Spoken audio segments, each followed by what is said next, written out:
This is a special presentation of NFL Network. It is the kickoff to the final week of the National Football League season, but of course, it is so much more than that. Only 4 quarters remain between the Patriots and football immortality, with one giant obstacle in their way. All that we've done in the past, don't mean every game is a different game. Right. And I can promise you this is a different game. The New England theme is, we believe in teams. Individual dreams, boring. Nah, they patriotic to a product of Super Bowl glory. When you craft a dynasty, envy rivals respect. And your rivals will find you when you're finding success.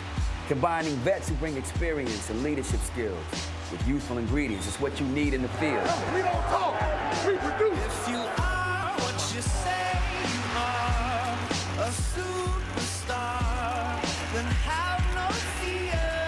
Behind stamina, not cameras, competitors, not editors, they started charting history with larger margins of victory, consistently accused of running up the score. That's 3 in the first quarter. How much celebrating y'all want me to do? If you are what you say you are, a superstar, then have no fear. Met the NFC's best and crushed the Cowboys, caught the Colts and dug a hole for Buffalo. Survived the Eagles and Ravens, so maybe losers for the birds. When Smith opened his lips, they made him consume his words. Came out with the tricks and gave it to Pittsburgh. Hey, you guarantee that win or what? Grounded the Jets, left the Dolphins seasick, and now they battle to tackle the Big Apple. With history at hand, one win away from a giant objective, there was one last stand. Only the G-men can deny them perfection. I was feeling about being 50 no.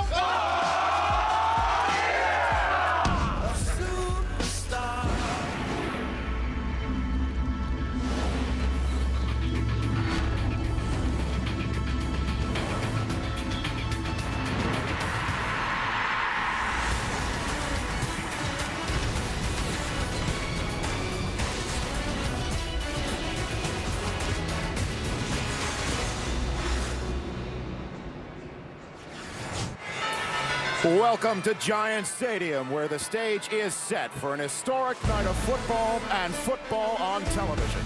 Never before has a game with no bearing on the playoff picture meant so much to so many people. Quite simply, the winner of tonight's contest will be remembered forever, either for setting a new, once unimaginable standard for perfection, or for shocking the world by preventing that from happening. And the best part to all this is that the talk and speculation and anticipation has come to an end. It is indeed about to go down between the Patriots and Giants on Saturday Night Football right here on NFL Network. And welcome to the Sears pregame show. So humbled and pleased that we can be with you on this momentous occasion. I am Rich Eisen, joined by former 49ers and Lions head coach Steve Mariucci, flanking 2 of the all-time greats to lace them up, Deion Sanders and Marshall Faulk. And we'd also like to welcome all of you joining this NFL Network telecast of tonight's game, and thank all of our broadcast partners who are carrying this unprecedented and historic game. As Bill Belichick quipped earlier in the week, it's on so many stations, it's like the State of the Union. And in that vein, I now toss things over to my colleagues across the aisle and convene this big-time full football game in session. What is going to happen tonight? Marshall Faulk. Well, pretty soon we're going to get an opportunity to see from New England perfection, or from the Giants momentum into the playoffs. Offensively, they're simply the best. Defensively, they're pretty darn good. History simply means his story, and it shall be told at the conclusion of this game. You guys know how difficult it is to go undefeated at any level in any sport, especially in the National Football League. The league's made a concerted effort to establish parity, so this run by the Patriots is nothing short of amazing. We've been looking forward to this game for weeks, and it is finally here when we return the commissioner of the National Football League. Saturday Night Football on NFL Network is brought to you by GMC, official vehicle of the NFL and proud supporter of those who wanted more. In the Meadowlands of New Jersey, Giant Stadium has been the stage for more NFL games than any facility in league history. But it has never hosted a game quite like the one on tap tonight. Tonight, it's the setting for a season-ending game with historic implications for two teams that are playoff bound. One can rewrite the record book this evening. The other can play the ultimate spoiler. And good evening. Welcome up to our broadcast booth here at Giant Stadium. I'm Bryant Gumbel. Normally in the NFL, season enders aren't very memorable affairs. The playoff-bound teams start looking to the postseason, and the also-rans start playing out the string. But for the New York Giants and New England Patriots, tonight is anything but normal. That's because the Patriots come into this ballgame and take the field with a record of 15-0 and an opportunity to craft the NFL's first undefeated regular season in 35 years. In addition, their two glamour guys, Tom Brady and Randy Moss, have a good opportunity to set new single-season records for touchdowns and receptions. There's so much of the Patriots to talk about. I'm pleased to be joined up here by my good buddy Chris Collinsworth. Chris, so many things have gone right for the Patriots. What's uppermost in your mind this evening? You know what this team can do, I really think is the most significant thing. For a football team to go 16-0 is just remarkable. And I think back to the 72 Dolphins, and what I know about those guys is they don't talk about their individual records or that they went to the Hall of Fame or Pro Bowls or anything like that. When they get together, they talk about their team and what their team accomplished and the bond that was created because of that. And now the New England Patriots have an opportunity to do that for themselves here tonight. Is that to say that all this talk about one game at a time and season's not over goes out the window this evening? Well, it is one game at a time now for going undefeated. It's finally they've taken the shackles off of themselves where they can now truly say, we can play one game at a time, but if we win this one game at a time, then we're 16-0. If they are going to complete the 16-0 regular season, they're going to have to get over a considerable hurdle tonight. They're going against a Giants team that is itself a playoff-bound club that has won 10 ball games, and tonight as they take the field, Chris, they have more than a puncher's chance. And it sure doesn't sound like it's a meaningless game out here tonight, does it? I think these New York fans have bought in, and they have not sold their tickets to the Patriots fans. Yeah, I think this means a lot to this football team, and I'm a little surprised, quite frankly, because they have really nothing to gain, nothing to lose, no matter what happens tonight. But I take personal pride as a former NFL player in the fact that these guys wanted to do this. They wanted to take on the best. They didn't want to give 16-0 to the Patriots. And the Giants, to a man, told us that they have not said one word about their playoff opponent, the Tampa Bay Buccaneers, all week long. And that one's going to be fun, too. Yeah, that one is going to be fun, but we've got a big one tonight. As we head down to the field, we note that tonight's cable cam is being presented by Wendy's. We've had our player introductions, so it's time now for our national anthem. And for that, we go upstairs here at Giant Stadium in the Meadowlands. Here's our public address announcer. By 1208, the Bluetooth word marker logos are Ladies and gentlemen, to honor America, please rise and remove your hats. Just $2.59 and please welcome Warner Brothers Records recording artist and Tony Award-winning actress Adina Menzel as she sings our national anthem. Vehicles.com during Ford's year-end celebration. You're not going to believe this. I'm at the convenience store.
Can the Patriots stay perfect? That's the question of the night.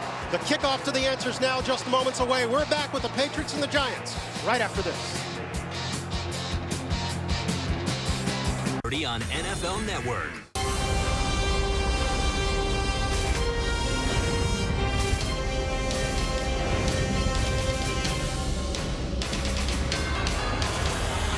Welcome to the following presentation of the National Football League on NFL Network.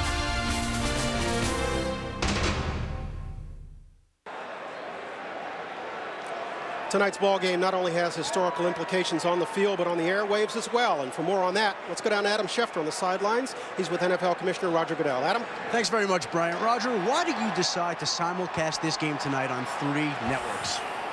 For one simple reason, the fan interest.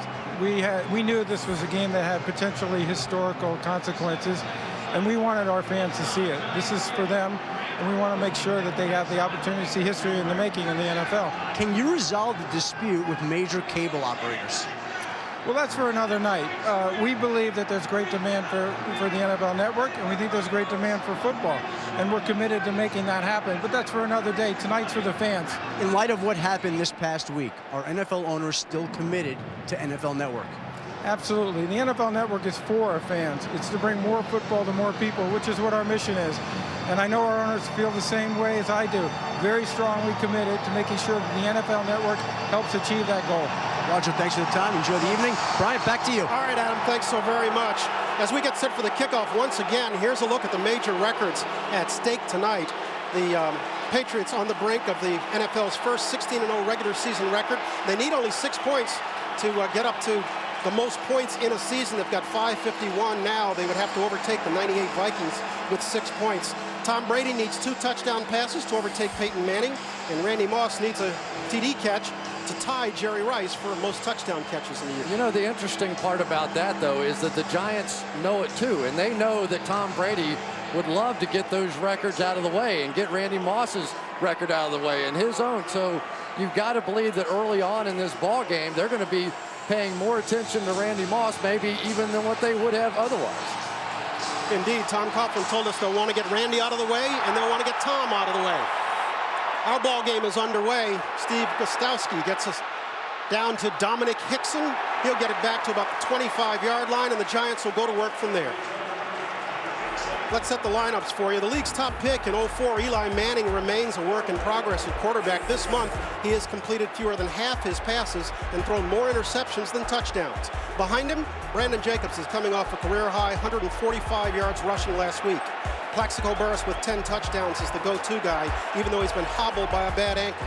Up front, the Giants are a solid and cohesive bunch. All 5 are veterans. All 5 have started every game this season.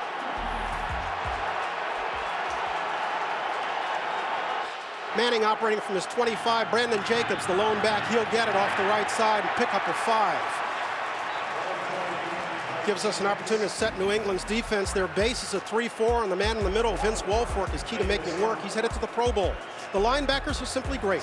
Vrabel, Sayal, Bruschi, and Thomas averaged 12 years in this league, 34 years in this earth, but they're defying their age. The secondary, too, is exceptionally sound. Rodney Harrison is the hitter.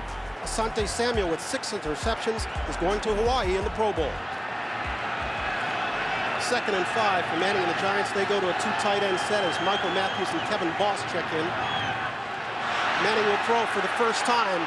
Looking deep for Burress. Caught inside the 20.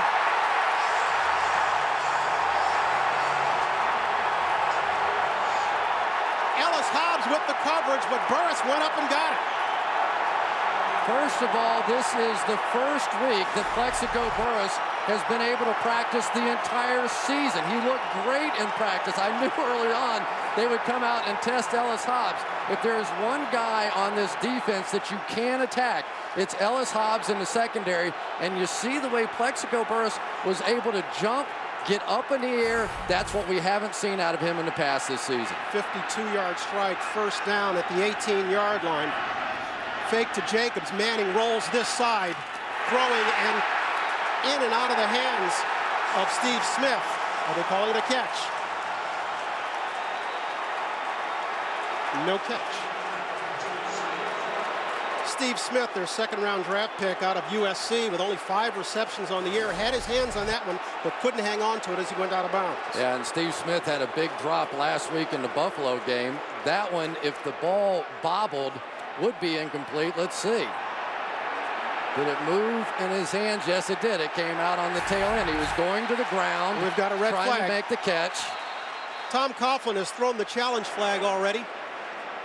We're not even barely a minute and a half into this ball game. Well, that's a bad challenge. It's not even close. It's an incomplete pass. He was going to the ground trying to make the catch, and you have to maintain possession throughout, hitting the ground and rolling over and all that kind of stuff. It's not even close. Mike Carey is our official tonight. The ruling on the field is an incomplete pass. It's being challenged by New York. You don't think this one's even close? Nope.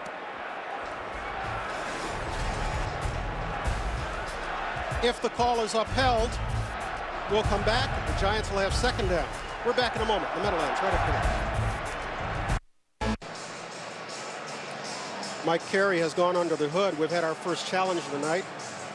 Chris, take us through it. What'd you see? Well, anytime a receiver is going to the ground on his own, he has to maintain the catch all the way throughout all of this process. And when the ball kicks out at that point, it's an incomplete pass.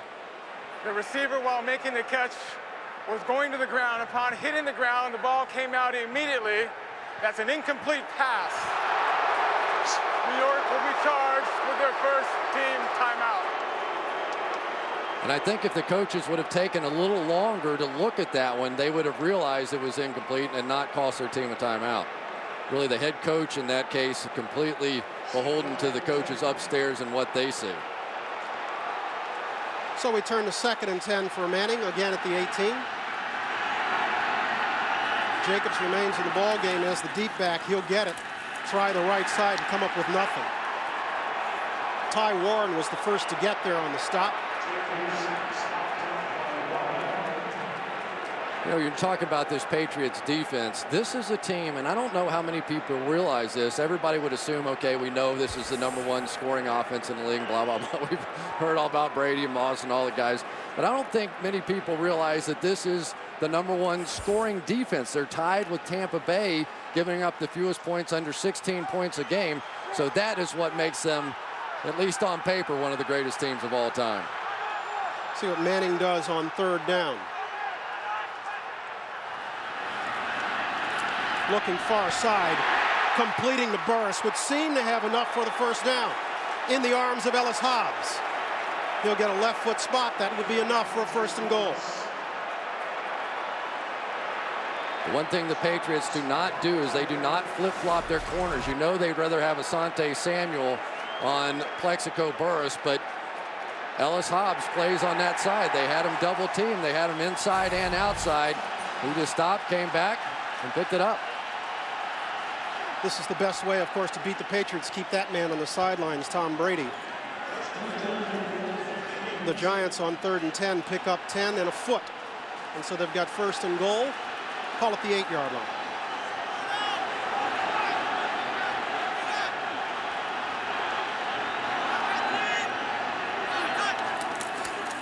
This is Jacobs. And Jacobs is stoned in the hole by Vince Wilfork.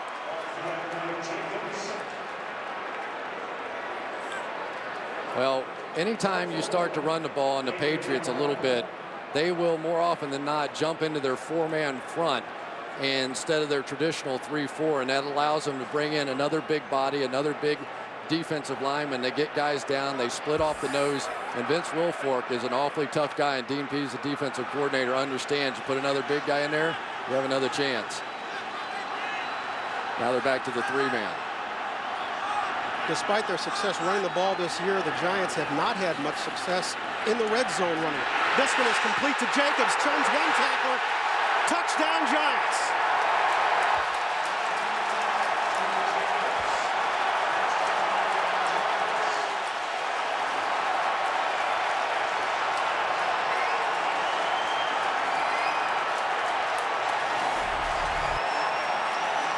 What does Scooby-Doo say? Ruh-roh. Uh-oh, we got a ball game now. And if anybody would have had the right to beg out of this football game, it would have been Brandon Jacobs. On the bad ankle, he's been hurt, dinged much of the season. He wanted to play. He insisted on playing, and he comes up big there. Lawrence Tynes comes on to add the extra point. And we're barely 4 minutes into this ball game in the Meadowlands. The Giants have a 7-0 lead. Nick, the guy's a machine. He's extremely productive. But you never see him working late. You never see him working on weekends. It's uncanny. I don't know how he does it. Nick, I'll never forget the time he made 4 sales presentations in 4 different cities in the same day, and he closed every one. Amazing. Every year about this time, something magical happens. The red tags come out for the Buick Pontiac GMC Red Tag event. Look for the red tag and your chance to get the best price of the season on 2008 Buick, Pontiac, and GMC models. And the price on that tag is the price you pay. During the red tag event, choose $2,000 total cash back or 1.9 APR financing for 60 months on 2008 GMC Sierra Crew Cab. Hurry, the red tag event ends January 2nd. See your Buick Pontiac GMC dealer today. My allergies make it hard to work, but I can't take an allergy medicine that puts my head in a fog. That's why I'm Claritin Clear out here and in here too. Whether it's dust, mold, or Sam here, Claritin relieves all my worst indoor allergy symptoms for 24 hours. I sneeze, this guy could lose his nose. Only Claritin is proven to make me alert and focused. And Claritin won't make me drowsy like other allergy medicines can. For me, a sharp mind's more important than a sharp chisel. Non-drowsy Claritin. Live Claritin Clear, indoors and out. Saturday Night Football on NFL Network is brought to you by Southwest Airlines. With convenient nonstop flights, it's like having your own company playing. GMC, official vehicle of the NFL and proud supporter of those who wanted more. Across the Hudson from Manhattan, the hometown fans are psyched by what they've seen. They've watched their hometown Giants go 7 plays, 74 yards, and just 401. And score the first touchdown on opening drive this season against the undefeated Patriots. The key play, a 52-yard strike to Plaxico Burress. Brandon Jacobs with the touchdown, a 7-yard catch from Eli Manning. And so Tynes will kick it away. This is Ellis Hobbs, the deep man for the Patriots. He'll come up and field this at his 11. Hobbs will work his way back to the 25-yard line before he's snowed under. The Patriots, with their high-powered offense, will come back on the field for the first time this evening. They're trailing 7-0.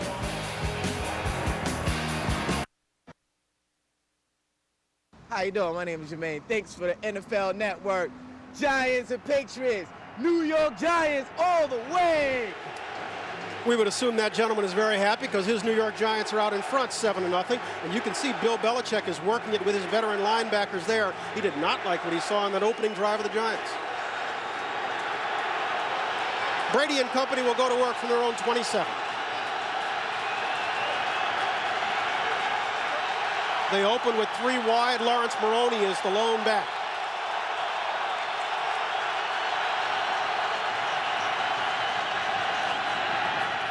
Brady will throw on first down, low but completed to Randy Moss.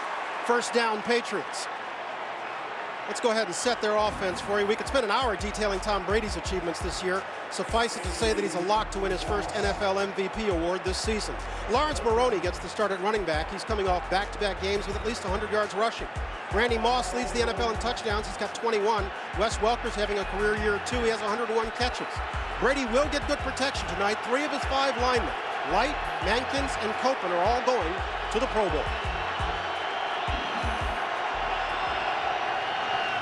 Just like that, first down, Patriots. Brady will throw again, complete this from the other side to Welker, and he crosses midfield to about the 44-yard line. Another first down, New England.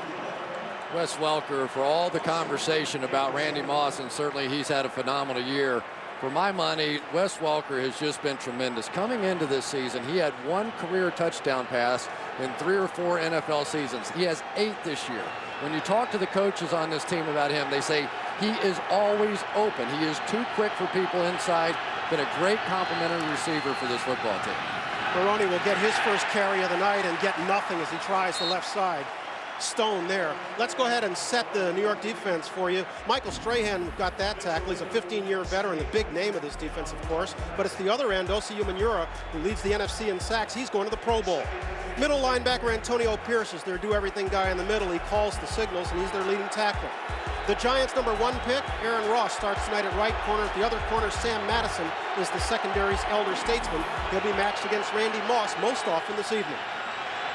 Call it no gain for Maroney. It'll be 2nd and 10 for Brady and the Pats. Brady swings it wide for Watson, in and out of his hands. We'll leave them with 3rd and long. Well, it's interesting to see that New England and Tom Brady in this first drive are coming out and they're willing to open it up. Remember, they have 2 new offensive linemen on the right side, Ryan O'Callahan and Russ Hertzstein, over there filling in for the starters. And one of the things that the Giants are going to do tonight is exactly what the Philadelphia Eagles did. They want to bring pressure, but more than that, they want to pressure these wide receivers. They don't want easy releases. They don't want easy yardage. 3rd and 10, Kevin Falk has checked into the ball game as the back alongside Brady in the backfield. Lawrence Maroney is out. This one goes to Falk. Screen right side. Falk will come up short of the markers as he brought down at the 38-yard line. Aaron Ross coming up to make the stop. Now it gets a little interesting First here. decision of the night for Belichick, and he's not blinking at all. Yeah, it's a little too long for a field goal here. They're inside the 40, down to about the 38, and as he often will do, he's going for it. I think he went for the screen pass with the knowledge he would go for it on 4th down if he came up short. Keith Evans is checking into the ball game as the fullback. He's to Brady's left. Maroney is to his right. Moss is split far side. He's looking for Moss, completes. 1st down, Patriots. That was Justin Tuck coming with the pressure, getting to Brady, but not before he completed a 1st down connection to the man who has become his favorite receiver in New England. They put a guy like Justin Tuck over the center. It's almost an automatic mismatch.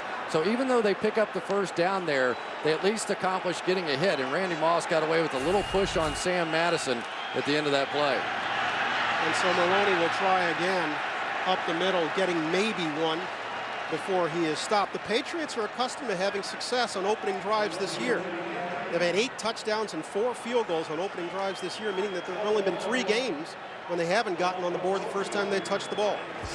Well, so far, I'm seeing a lot of activity on that defensive line from the Giants. Michael Strahan, who was telling us at the beginning of the week, he was like, I'm not sure I really cared on Monday if they went 16-0 or not. But the more film we watch and the more we got into this game, the more we wanted to play and thought we could beat them.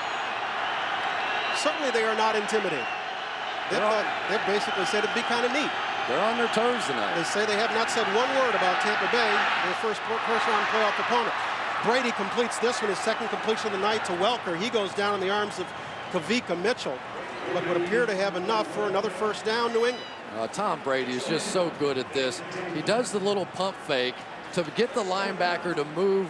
As he looks him away, it opens it up for Welker to come in behind him. Just watch Tom. He's going to flinch and give a little pump fake out to the right. The linebacker jumps that. He catches Welker back on the other side. 1st down from the 21. They'll stay with Maroney again. Patriots not having much luck on the ground this evening early on. Give them a gain of perhaps 2. You know, and that sort of has been the ultimate question about this football team is what happens when they get in bad weather like they did in the Ravens game? Can they overcome that? Can they come back and run the football? In the last couple of weeks with Lawrence Maroney, he has gotten that done. We've seen him break off some big runs. He had not had a run of longer than 20 yards all season. Last week, 2 over 50. Except this is a team that has had a 100-yard rusher in 5 games this year. The previous 2 seasons combined, they only had 3. So one could argue they're actually running it better this year than they have before. Empty backfield. Brady under pressure will still get this one off. It'll fall incomplete. 2nd time it's been in and out of the hands of Ben Watson. That was Osi Umenyiora coming around the backside and almost getting to Brady. Osi Umenyiora, I'm not sure how he missed him here. He went for the knock it out of his hand strategy right there. coming around the edge. He swats at his arm, and Brady somehow, I don't know how in the world he knew he was there, but ducked just as he was swinging at his arm. Just another brilliant play. Talking to Matt Light, he said he's uncanny. He sees those people coming behind him. 3rd and 8. Brady with time, throwing end zone, overshoots Randy Moss, incomplete. And this time Belichick will settle for the field goal. That time the Giants, instead of trying to bring pressure, brought just 3. They went with a zone blitz, brought back one of their defensive linemen into coverage. And Sam Madison's doing a pretty nice job on the outside. It's sure he had double coverage. He had some help over the top. But remember what we were talking about before. They think they're going to try and go to Randy Moss early. They're going to double him all night because they think they want to get that record out of the way. And so far, they were right. Gostowski will try from 37 yards.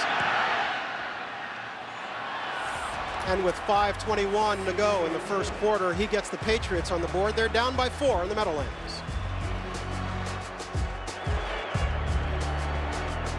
Stay tight in the pocket. Be on time. Is he blitzing? 3 seconds until sack. Work your eyes to the left. Stare down that safety. Off the mic. What's the corner doing? FC or what? 2 seconds until sack. We need this one. Looking for Harrison. Harrison's completely covered. 1 second until sack. Who's breaking hot? Who's more hot? As soon as Manning thinks it, then you see it. Watch exclusive coverage of live game moments with NFL Mobile. This is the NFL at sprint speed.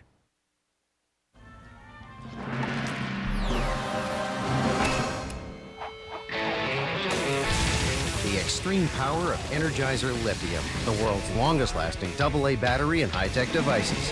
Energizer, keep going. Didn't get what you wanted for Christmas? He doesn't like it. No. What do I do with it? Get amazing savings on home appliances at Sears. Starting the day after Christmas, buy 1, get 10% cash back. Buy 2, get 15% cash back. Buy 3 or more and get 20% cash back on any home appliance over $3.99. Plus, get 12 months, no interest, no payments with your Sears card. Or get free delivery and haul away on any home appliance over $3.99. Through Saturday, January 5th, it's your chance to get what you want. Sears. Men's Rogaine Foam. The first and only foam that regrows hair. Easy to use, dries quickly. It could be the fastest part of your routine. Men's Rogaine Foam. Use it or lose it.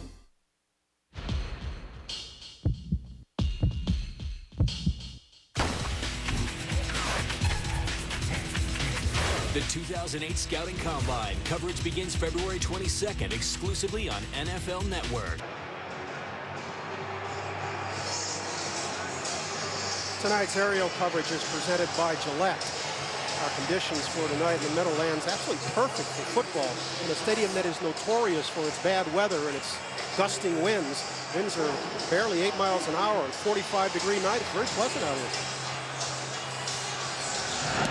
Gostowski kicks it away, and again, this is Dominic Hickson. He'll take it at his 9, and he won't get much. Antoine Spann coming up and stuffing Hickson at the 20. Eli Manning and the Giants will get the ball back. They're leading it 7-3. Hey man, what's going on with the NFL Network? How do you still not have that channel? Not my call. The brass says they can't charge people for channels they don't want. Channels they don't want? You think I want 4 channels just for women? I was in Korea. You can have those shopping channels back if you want. All I see is makeover shows and cage fighting. How is cage fighting more popular than the NFL? So much for that theory. Time Warner Charter and Cablevision customers, log on to iwantnflnetwork.com to find out how to get NFL Network. Saturday Night Football on NFL Network is brought to you by IBM. When you're ready to stop talking innovation and start doing, call IBM. And is rated for sprint speed. Sprint. Good look at the rink at Rock Center. Used to sit outside my office right there. I can't tell you how many times I daydreamed looking out there. Mr. Today Show. Oh, no. That's ancient history. Manning and the Giants will go to work from the 21. They're leading at 7-3. He'll give to Jacobs. Jacobs cuts it back to the right side. Picks up maybe a yard. Brings up second down. NFL Network is where football season never ends. It is the network for NFL coaches, players, teams, and football fans too. Remember, log on to iWantNFLNetwork.com to find out how to get your all-access pass to the NFL all year long. That's football 24/7. I call it the tool. It's my tool for studying the NFL. I love the network, sure. I use it all the time. Give Jacobs a gain of 1. He'll get it again. And this time he's stopped in the backfield. Junior Seau, the first to get there. A loss of perhaps 3. Boy, Junior Seau still has this. When he has the opportunity, when he sees you pull that guard, he's going to shoot right through the hole where the guard was, and he still has enough speed to get there. We were talking to Belichick about Junior Seau, and he said, I know he's 38 years old. I know it. Nobody practices with the intensity of this guy. Forget game day. Of course he brings intensity to game day, but nobody brings it to practice like this 38-year-old man does. 18th year now out of USC. What a player he has been. 3rd and long from his own end. Manning with time steps up, completes in and out of the hands of Amani Toomer. That one was right in his breadbasket. And the Giants, that's their 41st drop this year. They lead the league. And Amani Toomer leads on this team for those drops. So anybody who wants to say anything about Eli Manning, not this time. They clear out with Plexico underneath, right in the breadbasket as you described it. And that is a cold drop on 3rd down. That's like a fumble or an interception. And so the Giants will be forced to punt. Jeff Fiegels comes on for the first time tonight. Fiegels kicks near sideline. Wes Welker will field it at the 42. Sidesteps one tackler, and he's dropped at the 50. And so with 3:36 to play in our first quarter, Brady and the Patriots come back on the field. It's the Giants leading 7-3.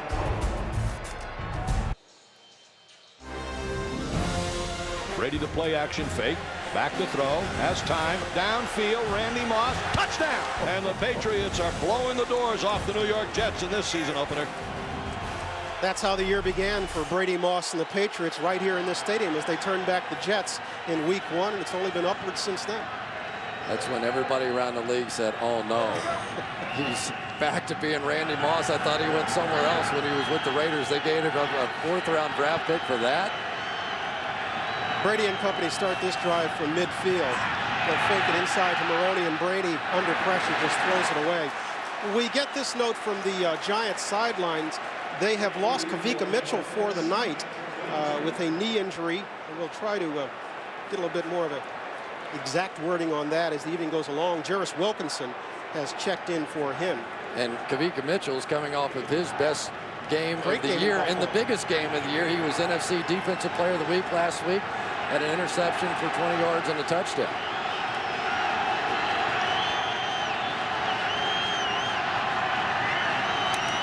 Brady will toss to Maroney, and Maroney will be dropped in the backfield. Jarris Wilkinson. Well, how do you do? Right off the bench and right into it. Well, the Giants are going the way of the Philadelphia Eagles in this one. Wilkinson up there right at the line of scrimmage, right in the A gap between the guard and the center, and they're just sending the second back through. It was Antonio Pierce that went first, and then Wilkinson came right behind him. And the Patriots having no luck running the ball. Maroney tonight, 4 carries, -2 yards.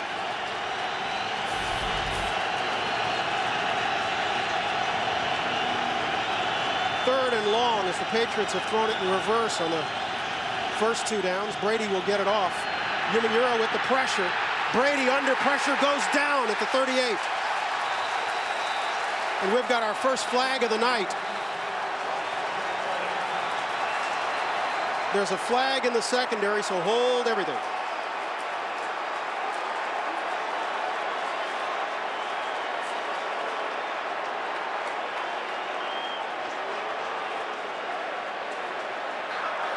While the quarterback was still in the pocket, illegal contact, defense number 23, 5-yard penalty, automatic. First down. They call that one on Corey Webster, the 3rd-year player out of LSU. And if there has been anybody on this Giants team that's had a tougher year than Corey Webster, I don't know who it is. Here's a young man that was a high draft pick. He's been working hard to make plays, trying to do various things, and he just got his hands on a little too long. Says, I have no idea why they called it, but past 5 yards, they're not going to allow that. And just like that, Brady gets a new set of downs. Killer penalty right there. He'll throw on first down with time. Completing this one, Dante Stallworth with his first catch of the night. He goes down in the arms of James Butler. But if I had to say there's a storyline to begin this game, this defensive line from the Giants is pushing the offensive line back into Tom Brady. Tom Brady's biggest asset this season has been the ability to step up. When the tackles send the defensive ends wide, he's always been able to step up. But in this game, they're getting a push in the pocket that we haven't seen. That would be Robbins and Cofield in the middle for the Giants. This one to Welker, and Welker will be pulled out of bounds inside the 20. James Butler got there, and with that catch, Welker now moves into first place in the NFL in receptions, overtaking T.J. Houshmandzadeh. That's his 104th catch of the year. Well, how about on the outside, Randy Moss throwing a block on this one? Wes Welker out in front. Randy Moss gets the nice roll-up block on Sam Madison, and he's off. That is something we have not seen much of during the brilliant career of Randy Moss. They don't pay him the block. He did a little grab hold there, but it worked. A little bit of leg whip, too. Wasn't bad. First and 10 from the 17, and Brady will try Falk inside, and again, the Giants stone the running game of the Patriots. Well, they're trying a little bit of everything. That time there was a brilliant trap by Logan Mankins coming across from his guard position. Of course, Mankins going to the Pro Bowl, and it worked perfectly, and yet still the second layer was there. The linebacker stepping up and making the plays. We're seeing a lot of stunning on the inside. Watch Mankins come across with the trap block. It's perfectly executed, but Michael Strahan just blew through the inside and made the play. Michael Strahan is making a lot of plays tonight, sliding down the line of scrimmage, and that's a good sign for the Giants. Remember, he's playing opposite Ryan O'Callahan tonight, a second-year player who is filling in for Nick Kazir. Brady barely gets this one off. Will throw far side and complete it to Falk. Enough for a first down. Had to be a completely blown coverage, or they're so afraid of Randy Moss that they're going to ignore everybody else. Randy Moss. And a Patriot is down in the field. Ran right down the middle of the field. That's Moss.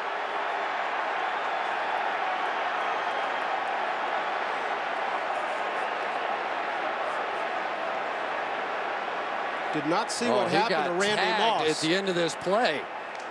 As soon as the ball was released, he was right there, and one of the safeties, I can't tell exactly who it was, just lit him up with a real shot when Randy was sort of letting up at the end of the play. Looks like Jabril Wilson is going to be the guy, the tail end of this thing, and he catches a little helmet-to-helmet contact there right underneath the chin of Randy Moss. And there is no question that part of the game plan tonight, they wanted to rough this guy up. We saw the Eagles do it. The Eagles were allowing him to run as many slants as he wanted in that ball game. And then after about the third or fourth one of the Eagles came up and gave him a big shot. And the feeling is, if you get under his helmet a couple of times with those kind of shots, he's not quite the same guy. The Ravens did it effectively also. No question. And so the connection between the two is Steve Spagnuolo is the defensive coordinator for the Giants, who worked last year on the Philly staff under Johnson. I bet they had some conversations this week. They did not. I asked the question. Come on. They did not. They did not. Why wouldn't he?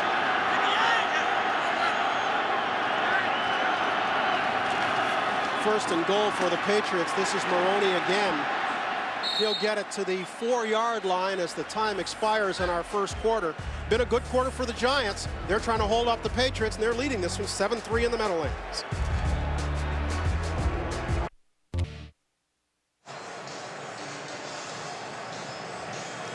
And while the teams changed ends, Randy Moss checked back into the ballgame. Seems none the worse for wear. Of course, I'm not inside the helmet. Didn't hurt me. No. Randy's a pretty tough guy. He's seen it all. No man has seen more double coverage in his career, maybe other than Jerry Rice, and that guy right there. And Tom Brady talks about it. Said he comes over, he knows more about double coverage than I do. He's seen every kind. What did he tell us? He's the smartest player he's ever played with. Yeah, he says, I trust him like another quarterback standing over there. He really understands what's going on the field. This time he'll split Moss wide to the right. Maroney remains in the ball game. Heath Evans is the up bat. And Brady will throw for Moss. Touchdown, Patriots.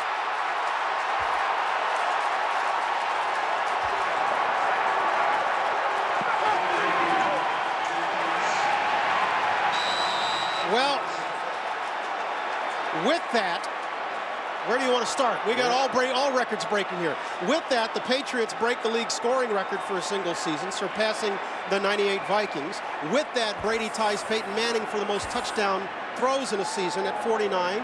And with that, Randy Moss ties Jerry Rice for most touchdown catches in a season with 22. And with that, Randy Moss got a penalty for excessive celebration. So they did as many with-thats as we've ever seen on one play before. Well, you know, how often do you get 3 NFL records fall in one play? That's a lot of with-thats. And so Gostowski comes on 5 seconds into our second quarter and makes this one a 10-7 ball game. Tom Coughlin had it right. He said they'll want to get Moss out of the way. They'll want to get Brady out of the way. 3 records have fallen, with more to come from the Meadowlands right after this.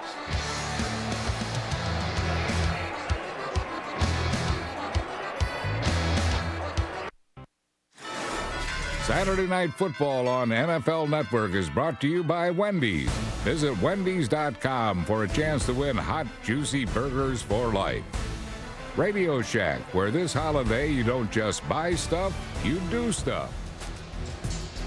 While we were away, we tried to figure out what Randy Moss did to merit the flag. Inspector Collinsworth, what'd you figure? Randy Moss didn't do anything, I don't think. Lawrence Maroney came up to him and did just the slightest little wiggle of a dance. And I think what they're saying is that it became a group celebration, but that is ticky-tack at best, and referees can't dance. We now know that, but that's what he was saying. Maroney was in front of him doing the dance. It became a group celebration. And so Gostowski will have to kick off from his 15. It was worth it to see the official dance. This is Hickson. Hickson breaking past midfield. Hickson with 1 man to beat. Hickson, touchdown Giants.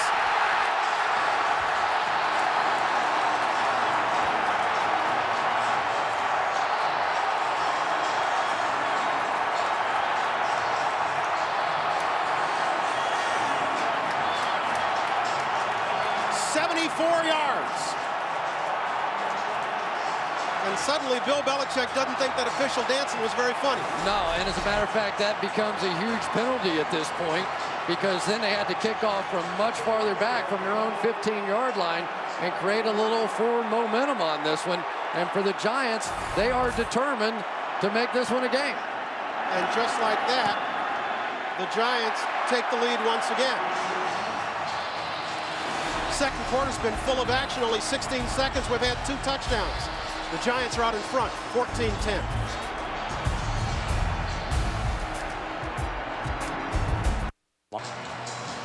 Good look at Dominic Hickson, the young man who's just taken it 74 yards to the house and put the Giants back out in front. What an eventful year it's been for him. Opening week, you'll recall, he was with the Denver Broncos, and he was the one who collided with Kevin Everett.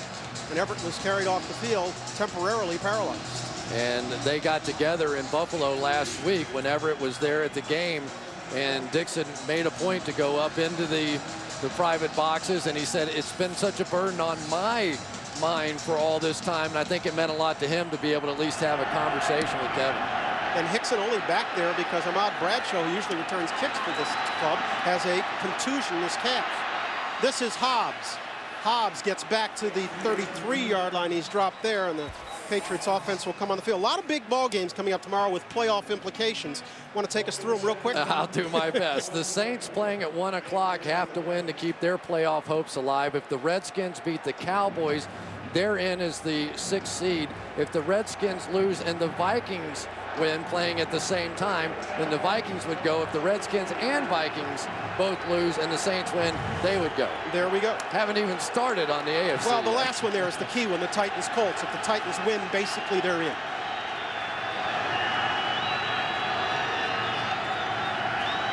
Watson will come in motion this side. Brady changes up now. He'll give to Maroney. And Maroney off the left side gets first down, Patriots. as he crosses the 45-yard line. Let's go downstairs. Adam Schefter. Adam, what do you got? Thanks very much, Brian. You mentioned if Tennessee wins, it's in. But if it doesn't win, then Cleveland is in. The bad news for the Browns is that the Indianapolis Colts are planning to start Marvin Harrison. He went through the walkthrough practice Saturday. Tony Dungy thinks he looks good enough to play. The Colts want to use Peyton Manning with Marvin Harrison, so now Cleveland must root for Jim Sorgi, who's going to play at least the second half. All right, Adam, thanks very much. Give Maroney a pickup of 13 on that last play. This one is Falk, and that's the first success New England has had running the ball tonight, our previous play. Yeah, and believe it or not, the Patriots are using Randy Moss as a blocker in this game. They're rolling the corner to Randy Moss's side and dropping the safety in behind him to try and double him. So now what the Patriots are countering with is this little swing screen of theirs. Randy comes off, makes the block on Madison, and there's nobody there to fill the void. This time Moss goes to the left, top of the screen, but they'll give it inside. And this is Maroney. Remember, the path to the draft is on NFL Network. Don't miss exclusive coverage of the Senior Bowl and the NFL Scouting Combine, where top NFL draft prospects show off their skills for coaches and clubs. The NFL Scouting Combine, that's this February, all on NFL Network, where football season never ends. I think we can get that picture up a little bit later of Tom Brady at the Combine. Oh, that was something. We definitely have to show you that. We got to show that one. Brady may not want us to show it, but you got to see it. They'll swing it far side. Welker, first down Patriots as he crosses the 30. Okay, this is the one Tom Brady would prefer we didn't show, but this is Tom when he came out of college at the Combine. I can only tell you that I am so happy they didn't videotape my Combine, because it would have been all time, and it definitely would have shown up somewhere. But here's Tom Brady, who ended up coming out as a 6th-round draft choice, a complete afterthought. He was telling us last night what he was on an 0-8 freshman team in high school. Backup. He was the backup quarterback, so he's come a long way, baby. As you can see, he's now set a franchise record, going over 4,500 yards passing. This is Maroney, and Maroney will get nothing on the right side. Barry Colefield coming from his tackle position to stone this one. Yeah, and what's happening is the Giants are chasing plays from the backside and actually getting there. So these stretch plays are going to have to get there just a little bit quicker. You'll see the backside pursuit is actually what catches up here, and the penetration on the front side is forcing the back to go a little deeper so the backside can get there. Cofield inside has been a real find for the Giants. He was a rookie last year out of Northwestern, played all 16 games. Now in his second year, and the Giants really like him. And the Patriots are going 2 back sets now because of protection issues.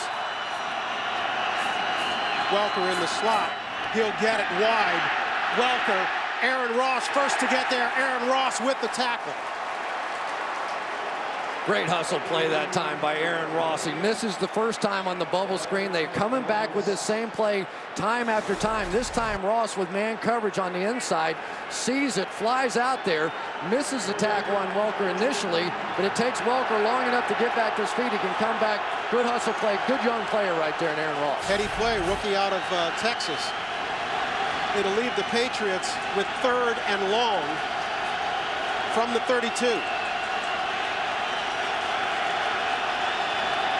They look like they're in a 2-man coverage here where they're going to try and play bump and run underneath. Brady gets it off, throws this side, and completes it to Kevin Falk, but way short of the first down marker. Reggie Torbor was the first to get there, and so Gostowski will come on for the 2nd time tonight with a field goal attempt. Well, Torbor was about 10 yards off, and so I think Brady was thinking, let me get it out here to Falk in the open field, see if he can break a tackle and make a move. But Torbor made a nice tackle, and field goal team has to come on. As you can see, Gostowski is made good from 37. This one will be from 46 yards out. And it's true. And the Patriots have now pulled to within 1 of the Giants. It's 14-13 in the Meadowlands.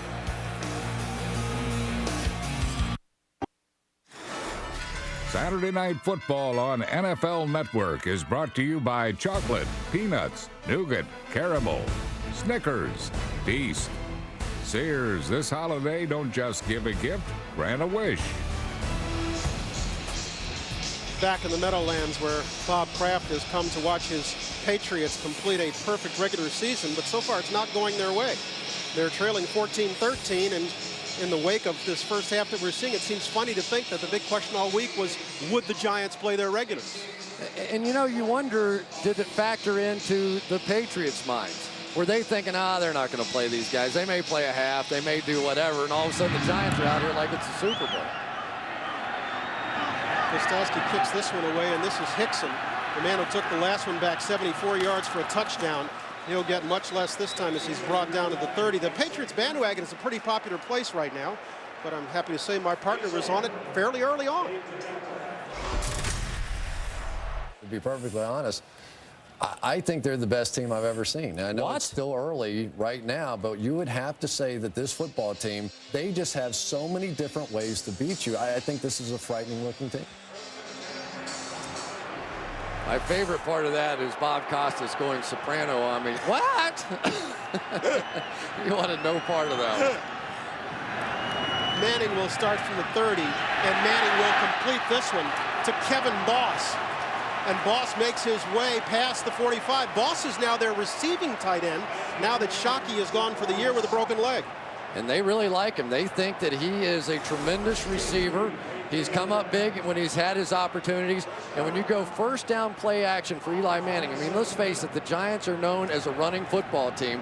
They go first down play action, the linebackers bite on it, and it was just no problem at all for Kevin Boss to get in behind him. Manning said the Boss has done a decent job. What they lose with Shockey is the chance for a mismatch that they would have had. The Boss has done an admirable job as their receiving tight end. Michael Matthews, who's a bigger guy and a better blocker, is their blocking tight end.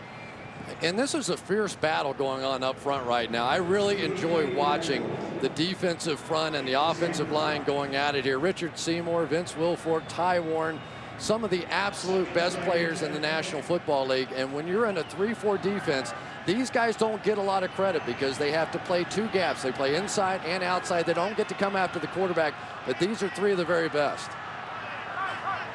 Jacobs remains the deep back. He'll get it. Right side. Cut down by Teddy Bruschi, who remains the heart and soul of this defense.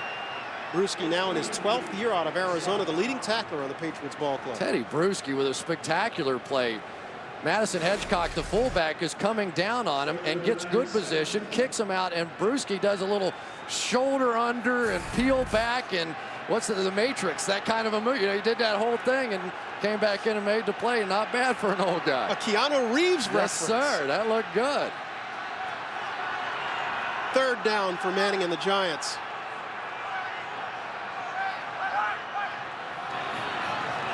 He'll fake to Jacobs inside. Manning throwing over the middle, incomplete, was going for Kevin Boss. Rodney Harrison defending on the play. And here's the difference, because if Jeremy Shockey's in the game at this point, you have a chance when you get one-on-one coverage against Rodney Harrison, number 37 right there, physical at the line of scrimmage, but Harrison just all over that one. He didn't go for any of the fakes. This guy's been around a long time. I don't know that all the players in the National Football League like him because he's kind of one of those laid after the pile, hit you around kind of guys, but he is a tremendous asset on this team. And he's a guy who has bad memories of the season ender last year. Remember against Tennessee in the final game of the season, he had a knee injury and was lost for the playoffs. Fiegels will kick this one into the end zone, and so the Patriots will bring it out and start from their 20 on what has been a very hard-hitting affair here in the Meadowlands on a Saturday night, and a surprising affair, too. It's the Giants on top on the scoreboard, 14-13 over the undefeated Patriots.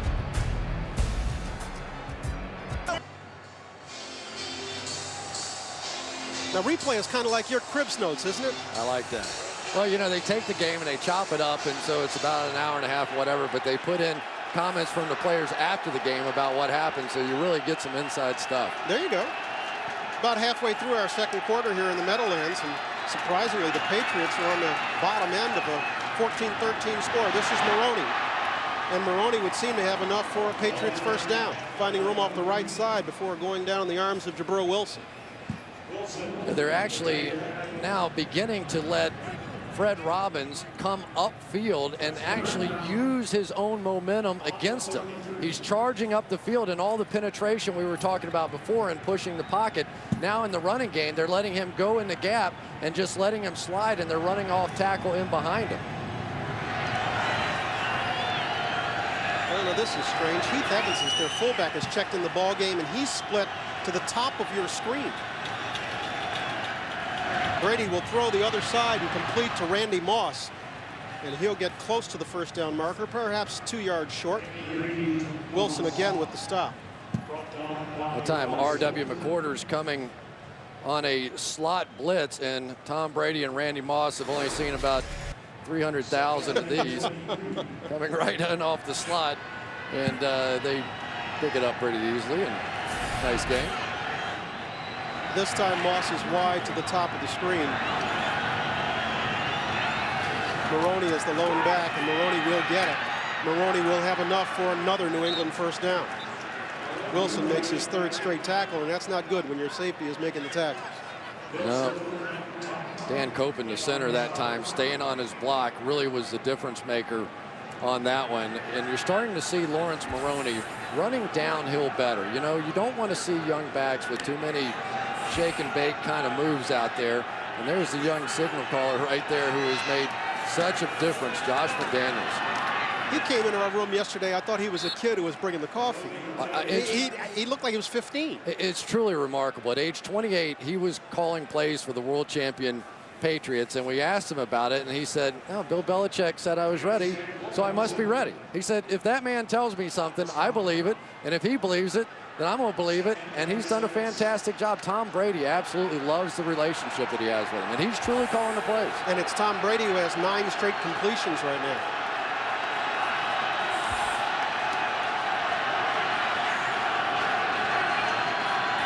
Antonio Pierce checking out of what looked like a blitz. They're going back into a zone now. Brady with time, make it 10 straight to Welker. And that time Pierce drags him down. Would appear to be just shy of the first down marker. Will leave the Patriots with the third down. You know, so much of this offense is on Tom Brady. There's just no way around it. When you take all your blocking backs, all your tight ends, and say, you guys get out of here, let me read it, let me make plays, that's all the quarterback then. They go to a tight formation. Heath Evans is the up back. Maroney is deep. Evans will get it, and he'll get the first down.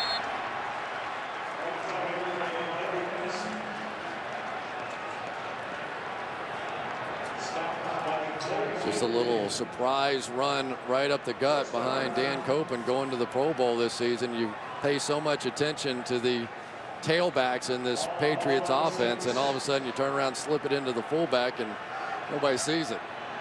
I want to welcome you who are joining us on NFL.com and NFL Mobile. Welcome to NFL Network Saturday Night Football. Remember, you can log on now to NFL.com live for enhanced coverage of tonight's historic game. Brady looking deep, throwing far side and completing this one to Watson. He goes out of bounds at the 25-yard line. Make it 11 straight for Brady. That's the power of having Randy Moss on your football team. He goes to the post corner route, 2 guys run with him, and absolutely nobody goes with Watson out to the flat. I mean, this is one of those, and this was the best protection we've seen so far. Tom Brady had time to step up and make the play, but as Moss goes down the field, everybody chases him, including Sam Madison. That's pretty easy. Call it a pickup of 21. First down, Patriots from the 25. Brady got him with the snap count again. They showed their blitz, and now they're going to have to back out of it. And with that, the Patriots will use their first timeout of the half. They've still got 2 left. They're trailing by a point with 3:31 to go in the Meadowlands. The fantasy football season is not over. Play the NFL.com Playoff Challenge fantasy game. It's simple and it's free. I like that free stuff. You also could win a trip to Super Bowl 43, so sign up today at NFL.com Playoff Challenge. We all know that about you. Thank you.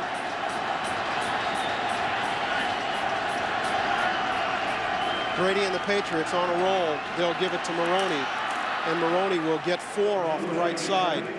Michael Strahan coming up to make the stop. What was it Strahan told us? This is a guy he feels fresher this year for having missed training camp. We asked him about coming back. He said, well, maybe if there are, what do you call them, concessions? A few concessions might have to be made. He reads the newspapers. He knows a lot of veteran players aren't practicing on Wednesdays, and training camp is certainly not his favorite thing. So if, in fact, Tom Coughlin, who is an old school guy, is willing to give him some training camp time off, maybe not practice every single day, I think he'd like to come back. Make it 12 straight for Brady. Dante Stallworth has this one, but is dropped after a short pickup. Aaron Ross playing well tonight. Yeah, he sure is, and that's exactly what they need, because they really haven't gotten everything out of Corey Webster that they were hoping for. Sam Madison, another guy who's getting a little older, who's been playing awfully well. But this is a team that in need of corner play to improve. 3rd and 4, big down for the Giants. Completely spread, empty backfield here, 5 out.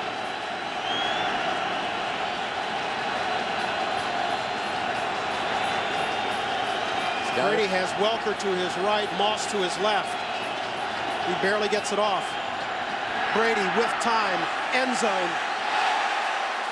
Knocked away from Randy Moss. Jarris Wilkinson would seem to be the linebacker who got a hand on that one. Oh my gosh, what a mismatch they had there. They had Wilkinson playing 2-man. He had Randy Moss in the underneath coverage, safety over the top, and Wilkinson got there. It hit him right in the back of the head. I said hand, I meant head. Well, you know, you're close. You're just a couple letters off there, but, you know, a header and a beauty. And I don't think Tom Brady can believe it. He said, I've got Randy Moss on a linebacker, and we don't score a touchdown?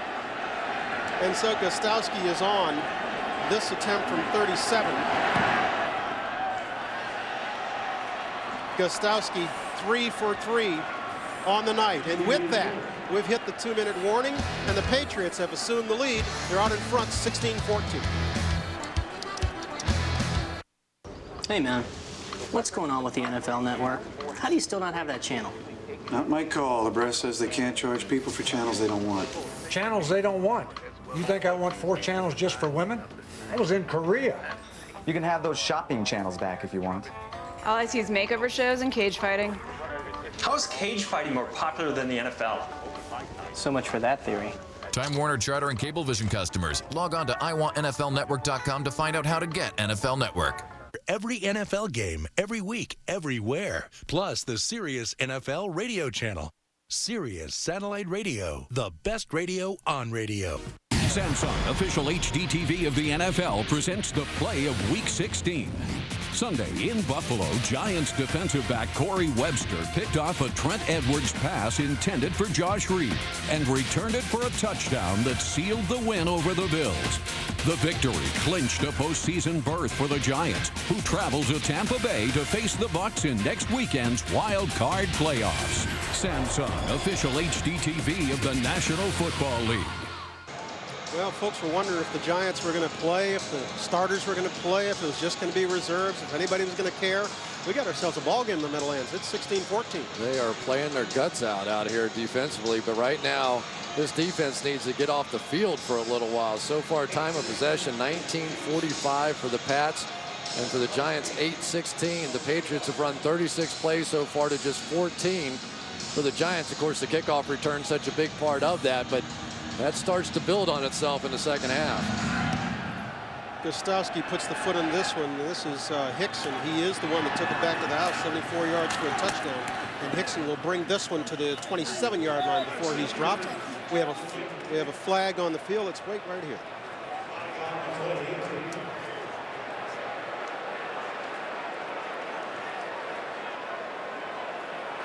During the return, holding receiving team number 43.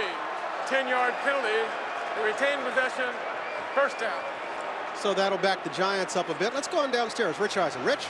Well, Bryant, this is the current state of our halftime set right now, but in a couple of minutes, like one of the fine barn raisings of Pennsylvania Dutch country, it's going to go straight up, and we're going to conduct the Wendy's halftime show. Join me and Deion Sanders, Steve Mariucci, and Marshall Falk. We'll talk about all the important games on Sunday that's coming up in Week 17. And for those in need of a primer for NFL Network, we're going to condense 4 years of fun, facts, and entertainment in just 60 seconds. That's coming up at the Wendy's halftime show, Brian. All right, Rich, thanks very much. We'll be watching for you sweating there as that barn raising takes place.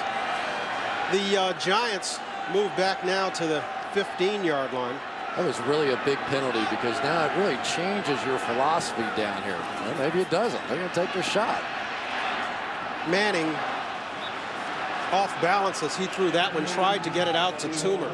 As you can see, it came up short. I'm surprised the Giants have not run the ball more effectively tonight. 7 carries, just 7 yards for Brandon Jacobs. Yeah, and that is what they do. But remember what Bill Belichick will do to a Kevin Gilbride. His philosophy is, what do you do best? We are going to take that away. So essentially they are now saying, Eli Manning, beat us. Beat us if you can.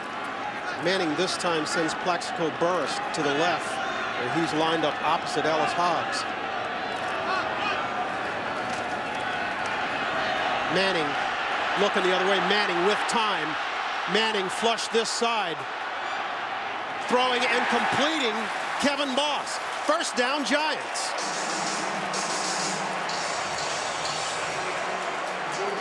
But that is not good. That's Sean O'Hara, the center. And if you're Tom Coughlin, that's what you can't afford to see in this so-called meaningless football game. Yes, your quarterback just made a great play, something you've been waiting to see. But if Sean O'Hara now has any kind of injury that impacts the playoff game next week, now you have problems. O'Hara making his 92nd consecutive start tonight, so he's been a durable performer. 8-year man out of Rutgers. Hard to tell exactly what happened to him there. Looked like his own guy sort of got underneath him. Watching the middle, O'Hara is 60. Oh my gosh, yeah, that's exactly, it's David Deal that was pushed back into him, and as O'Hara had his leg planted, and that's not unlike the way Shockey got his broken leg against the Redskins. They have had an awful run of injuries here with the New York Giants, and I don't know if football fans truly understand the significance of the offensive lineman in the NFL, and in particular the center position. This is the guy that makes all the calls. In other words, the quarterback will come up, put you in a certain front, make a couple of calls, maybe check where the back's going to go, but it is the center more often than not that directs the offensive line. And so he is essentially the quarterback of those guys up front. And when you're talking about having to change out that position, that's significant. And as you can see, Gray Rugemer is ready to come in. We'll come back and check O'Hara's condition right after this.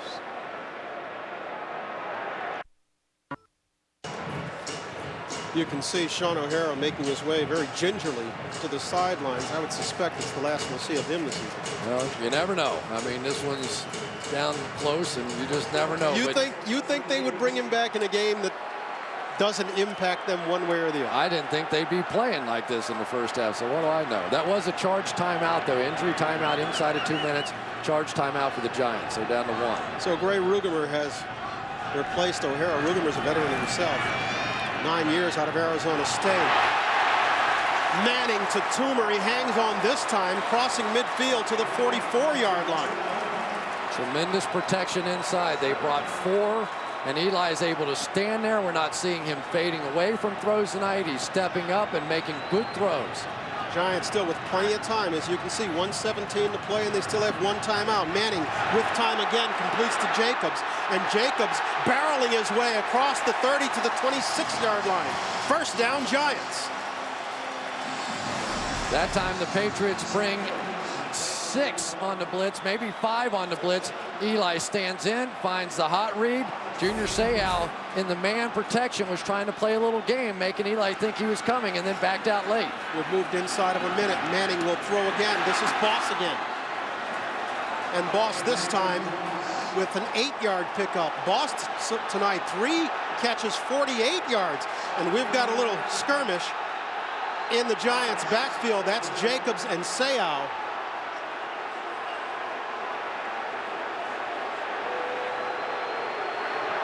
Timeout, New York.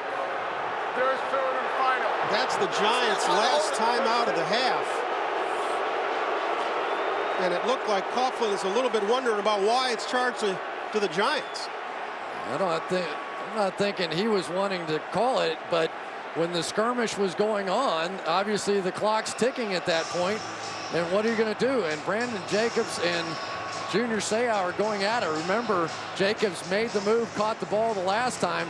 My guess is this time he had to get some pass protection on him, and he came up and gave him a good shot. But for Junior Seau, if nothing else, he milked a little time off the clock. But for Eli, this is the best I've seen him so far. Here's what just happened. Oh, he poked him right in the eye. Well, Wilfork did. Yeah, not Vince Wilfork, right. Vince Wilfork reached over and stuck his finger inside the face mask. Looked like a Mole Larry Curly deal. I'm going to tell you, if the referees had seen that one, I think it would have been.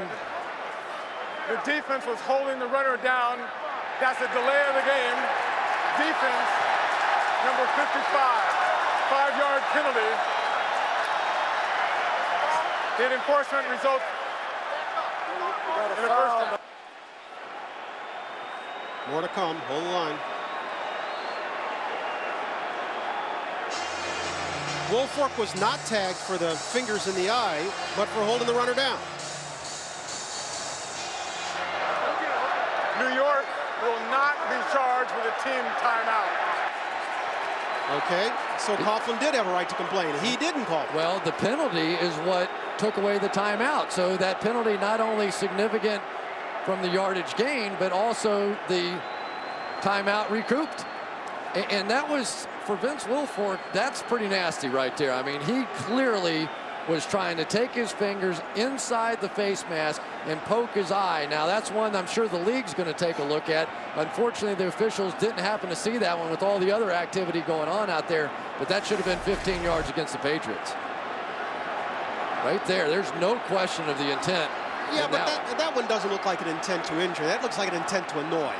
That looks like an intent to stick your finger in his eye, and that should have been 15 yards, and that could have even been a potential ejection, which would have been devastating for the Patriots. So the Giants, very lucky. I'm sorry, the Giants get their timeout back. Remember, the Giants lost the timeout on a bad challenge just a minute and a half into this ball game on their very first drive.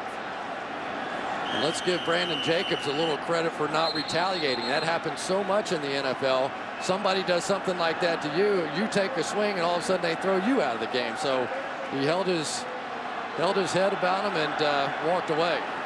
Okay, order has been restored. Let's reset. This is a good-looking drive by Eli Manning, isn't it?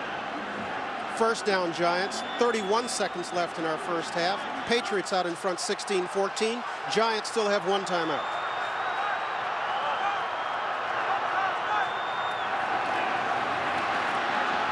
Manning with time. Manning scrambling to his left. Manning to the 4. First down, Giants. And this time, he does signal for the timeout. Well, you're talking about, for Eli Manning, this is when I think he's at his best. When you talk to the Giants coaches about him, they say he knows how to play the position. He knows all the checks. He knows all the calls. He knows intellectually how to play the game. What he has quit doing is playing football. He needs to just go back now, rely on his instincts. He understands the game, and just play football. You say he's quit doing it. Why? I think that sometimes he can become so mechanical in trying to get everything right on the football field that he forgets he's a football player. And what they have worked with him relentlessly on is trust your instincts. Trust what you're seeing. Just go out and make plays. And when he gets in the 2-minute offense, more often than not, he looks better than he does when they're in the set-off. In fairness to him, they also said that his problem is he hesitates sometimes too much, and that's understandable because he and Burris have rarely worked together in practice all year long, and as they said, Shockey sometimes did his own thing on the field. And Shockey's gone, and Tiki Barber, who was his easy weapon on the outside. But this has been really impressive. This is a signature drive so far by Eli Manning. Manning has Jacobs to his left. He sends Hedgecock in motion. Manning throwing this side. Incomplete. Was going for Plaxico Burris. He was covered by Ellis Hobbs, and Burris didn't think much of the non-call. Well, I think Burris thought Hobbs grabbed him and pulled him down, and he said, the heck with that? What was that? The fans don't care much for it either, as it's shown on the Jumbotron here. Try to go back shoulder. I think that's kind of both ways. I thought Plaxico got away with a little push off, and maybe Ellis Hobbs pulled him down, and two guys playing football. I think it's a good no call. Second and goal. Giants out of timeouts. 18 seconds, and the Patriots will call a timeout. Their second of the half. And so Manning will go to the sidelines to talk it over with offensive coordinator Kevin Gilbride and head coach Tom Coughlin. Remember, every playoff game will be re-aired every week on NFL Replay, exclusively on NFL Network. You can get NFL Network on DirecTV, Dish Network, AT&T Uverse, Verizon Fios, and Cox Communications. So log on to iwantnflnetwork.com to find out how to get it. We've got ourselves a ball game here, 16-14, and I doubt anybody in the stands is wondering, oh, is anybody going to play in this game? Because it's a season ender. This really says a lot to me about the players in the National Football League. I mean, the Giants are out here really with nothing to gain, and they're playing their absolute guts out. Does this in any way take away from what they're going to do in the playoffs next week? You never know what may happen if some injuries come up or whatever. But when you see guys playing in a meaningless game like this, it has to impress you about the character of these guys.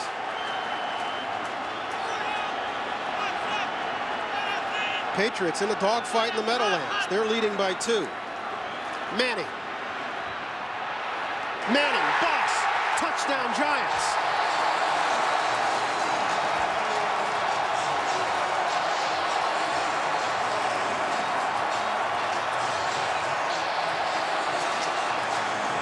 Kevin Boss. This one's going against the Patriots. It'll be waved off. Kevin Boss, rookie out of Western Oregon. Big night, 4 catches, 50 yards, and now a touchdown to put the Giants out in front of the Patriots. That was all about the poise of Eli Manning. They only rushed 3, so instead of panicking down there, he realized with only rushing 3, he had time, and Boss was able to work his way open.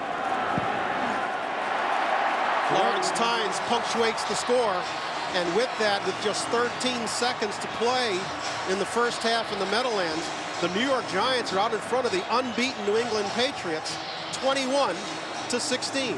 And here was Manning, as you noted, with time, showing some poise. Yeah, he really did. As they stepped up, Rugemer and Seibert and all those guys up front just simply took care of the pocket.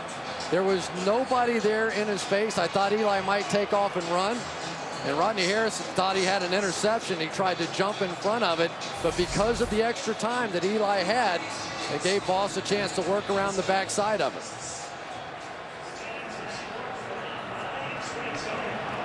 That was impressive. That was a signature drive for Eli Manning. That is sort of the other Manning kind of a drive. And I give Kevin Gilbride a lot of credit on that one.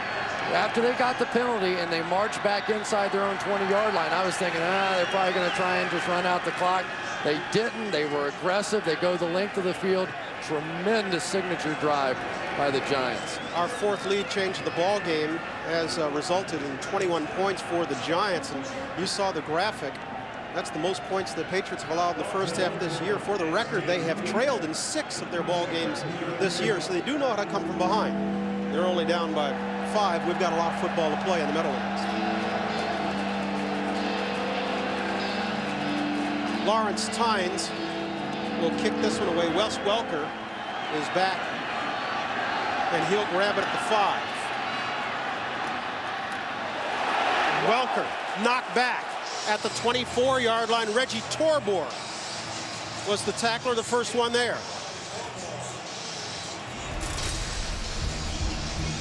Here's the teams that made it a long ways before they returned back.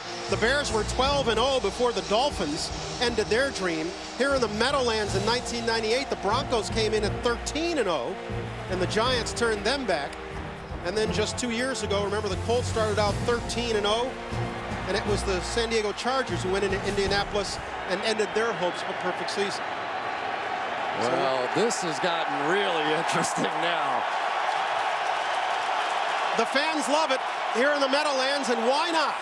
Their Giants, with nothing to play for, with their position in the postseason already secured, with no change possible, are playing their guts out tonight, and they're leading the New England Patriots 21-16.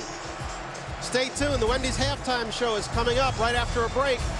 Rich, Mooch, Dion, and Marshall are coming right back. Highlights and analysis right after this. Hi, I'm Bill Belichick, and you're watching the NFL Network.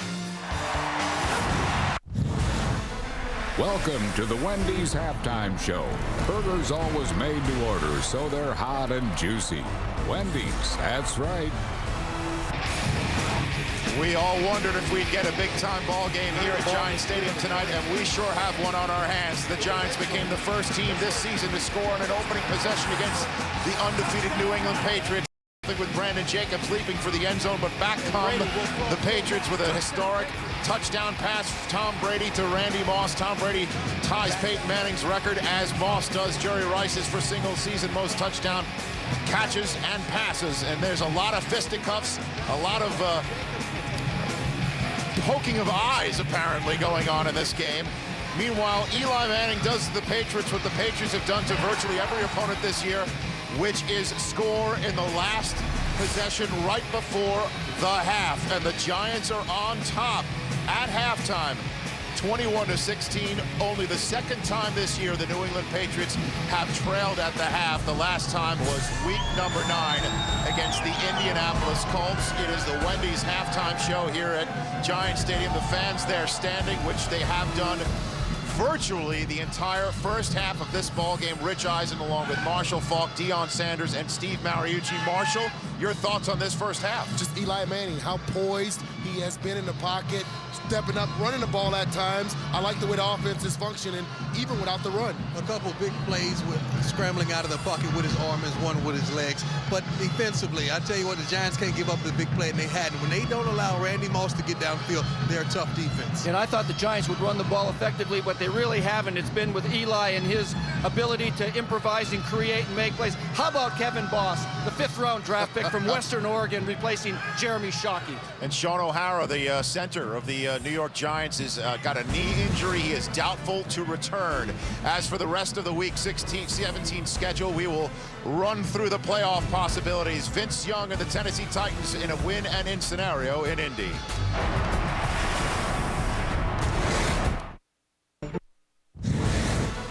So here's how the important games in terms of the rest of the playoff picture are playing out. Dallas is at Washington. If Washington wins, it is in. The Chargers need to win in Oakland to secure themselves the 3 seed in the AFC playoff picture. And then the Tennessee Titans, if they win in Indianapolis, they are in, regardless of what Cleveland does earlier in the day against San Francisco. So, Steve, which one of those games do you think is important and leaps out to you? Well, we're going to wait till Sunday night to see Tennessee at Indy, and this is a time where Vince Young can establish himself as the leader of that football team and get them into the playoffs for the first time. I'm looking forward to Dallas and Washington. Why? Because this is normally a tough game when these guys go against one another. But Washington, Todd Collins and Clinton Portis, they will try to control the time of possession. Dallas will be reluctant to play several starters, so Washington could prevail for the victory. I want to see San Diego. I want to see the Chargers come out, maybe play their guys. They understand last year the 3 seed won the Super Bowl. That was the Indianapolis Colts. They're looking forward to getting in the playoffs and making that 1 and 2 seed sweat it out, kind of how they did last year. And these are all games that are important in terms of the playoff picture. If any of them are like the game that we're seeing tonight, which supposedly means nothing, it will be something to behold in Week 17. Now, for many of you with us tonight, this is your first taste of NFL Network's award-winning 24/7, 365 coverage of America's #1 sport. On NFL Network, football season never ends, don't you know? Here's a look at year-round access that you can't get anywhere else. This is where games are won, dreams are achieved. Ooh, I'm moving up. NFL Network in the building. And legends are born. Who hit me? Somebody hit it harder than that. Keep going, right? This is all year long. This is NFL Network. 3, 2, 4. In the 2007 NFL Draft.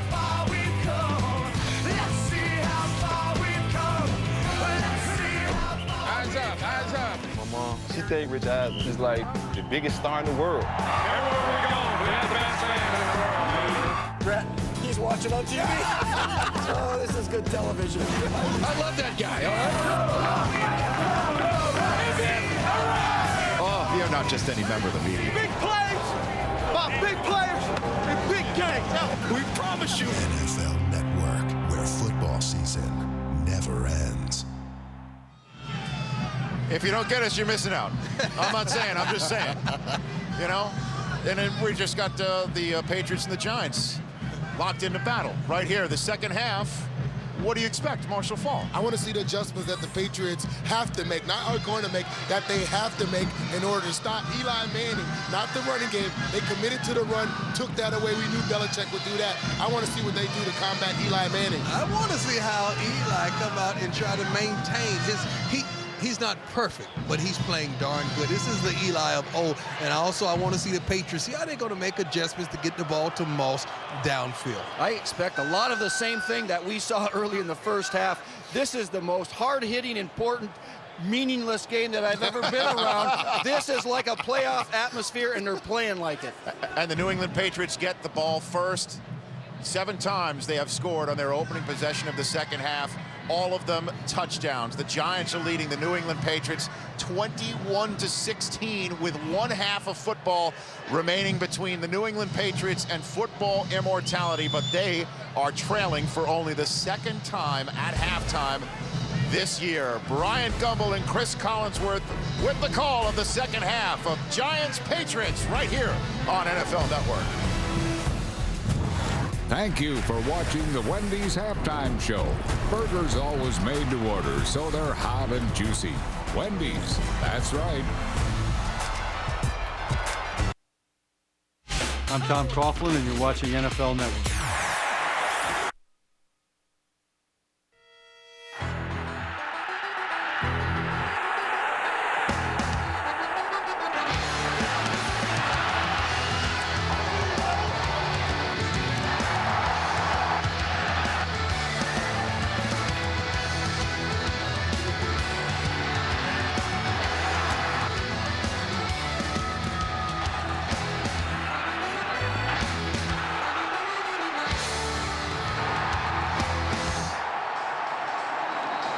Our score at the Meadowlands has the Giants out in front of the unbeaten Patriots, 21-16, and but for a point for Giant fans here, it's deja vu all over again. 1998, the Denver Broncos came in here 13-0 with hopes of undefeated season, and the Giants turned them back. The final in that one was 20-16. And what did Amani Toomer tell us at that time? That the Dolphins kept saying, "Oh yeah, we're going to send you champagne. Just knock them off." Hasn't gotten it yet, has he? Hasn't gotten it yet. He said, "I'm hoping we get a little if we pull this one off." Okay, what are the Giants doing that other teams haven't that has them out in front of the unbeaten Patriots? Well, I mean, first of all, the kickoff return was such a big part of it. But they were able to sustain that drive, and they were able to score touchdowns down in the red zone. And for the Patriots defensively, they were last in the league in that category until about 3 games ago. And then they got good for the last 9 trips inside the red zone. All of a sudden, they didn't allow any touchdowns. But tonight, 2 for 2 for the Giants, and that's really been the difference because the Patriots have been kicking field goals. Another difference has been that Eli Manning has basically matched the output of Tom Brady. Only difference of 3 yards right there. Manning has played well this evening. Third down conversions pretty even. Patriots dominated the clock, but not on the scoreboard. If you're Belichick, what did you say at halftime? He said, trust in Tom. This team has seen Tom Brady when they have struggled against the Ravens and against the Eagles. You put the ball in his hands, you spread people out, and you let him take over the football game. He's done it in the past, and I guarantee he's going to get a chance to do it here in the second half. We have a second half of football. It promises to be a good one. Tynes gets it underway. He'll boom this one to the end zone, drives Falk back, and he'll take a knee. And Brady and the Patriots will come out and start from the 20. Some individual performances tonight. Eli Manning, as we've noted, has played very, very well. Dominic Hickson, of course, with the long kickoff return for a touchdown. That was the big play for the Giants. Of those 17 completions for Brady, 11 of them were consecutive. And of course, Randy Moss has a touchdown to tie the season record set by Jerry Rice, his 22nd touchdown catch of the year. And now the New York Giants defensively get to come get Tom Brady. They're going to come out and not go shotgun early on. Maybe they're going to try and get back to the running game here. He sends Welker to the slot. He's got Moss to his right, split wide. Moss is opposite Madison. And Brady looks for Moss. Inside, he throws to Watson, and Watson is upended as Madison came off and made the stop. Yeah, Tom Brady was thinking that Sam Madison was in some kind of double coverage that time. against Randy Moss, and he wasn't. He simply let Moss go, and Watson came out, and that's fun for a defensive player when the guy is coming right at you and the ball hasn't been thrown yet. He's like, okay, I don't care how big that guy is. I get a free shot here. And if you were wondering if any of the Giants were going to rest in the second half, they have their entire starting unit on defense out there, with the exception of Kavika Mitchell, who has a knee injury, and Jarris Wilkinson remains in the ball game for him. And the Patriots finding the middle tough to run against. Reggie Torbor making the stop on Lawrence Maroney, and it'll be 3rd and long for the Patriots. Yeah, the other guy inside that's really making a difference, Justin Tuck, has just been too quick for the centers and the guards. They moved him down inside there. And don't forget now, 2 of the offensive linemen, 2 of the starters for this Patriots team on that right side, not in there. And I think that quickness is really making a difference. That would be Hochstein and O'Callahan that are in the ball game on the right side, playing for Neal and Nick Kaiser. When they're moving all around pre-snap, they're not letting those guys make their calls. Brady gets it off. Brady for Moss. Caught. They're waving it off. They're saying hit the turf. That was Reggie Torbor who got there to Brady. Brady barely eluding the grasp of Torbor and getting that one off, and just couldn't put anything behind it. Came up about a foot short. Otherwise, Moss hauls that one in. One of the problems you have when you have new offensive linemen in there, just getting all the checks, all the protection. That was a sick play that time by Tom Brady. Randy Moss should have made that catch, or at least had an opportunity to, after Tom Brady was just under siege. Patriots first 3 and out of the night. Hansen punts this one away. That's R.W. McQuarters not getting much. He's brought down at the 37-yard line, so the Patriots on their first foray go 3 and out. We'll see what the Giants can do right after this.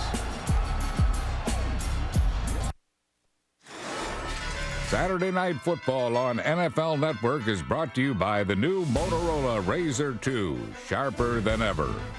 This year, get them what they really want, a Home Depot gift card. Christmas tree still shining brightly at Rock Center. Our aerial coverage tonight, courtesy of Gillette. And the Giants, with their first offensive possession of this second half, find themselves leading 21-16 as the Giants defense forced a 3 and out. And Matt Light blew that protection on that last play, and he's hearing about it on the sideline. This is Toomer in motion. Jacobs will get the call. Jacobs right side for a gain of 4. What was it Antonio Pierce said this week?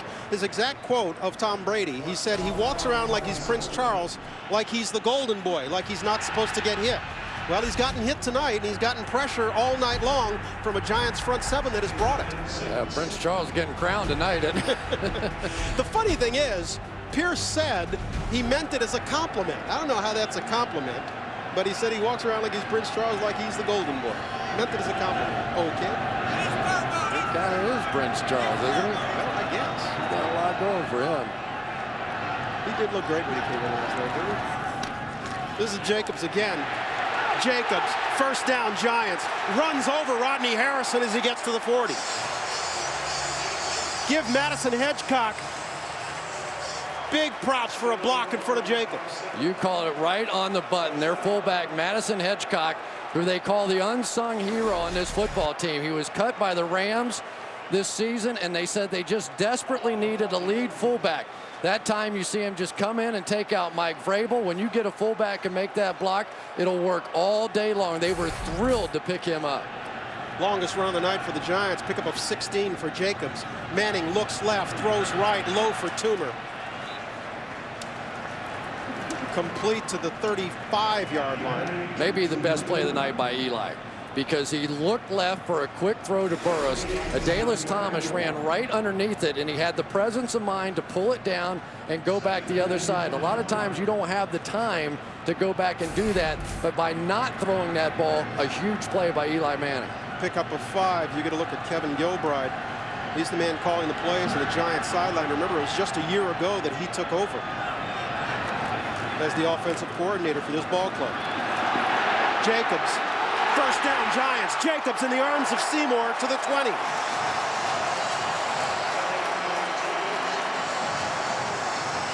Huge block that time by Kareem McKenzie. The hardest thing in the world for an offensive lineman is to get up on the second level and pin those linebackers. That time McKenzie got the inside linebacker completely pinned down inside.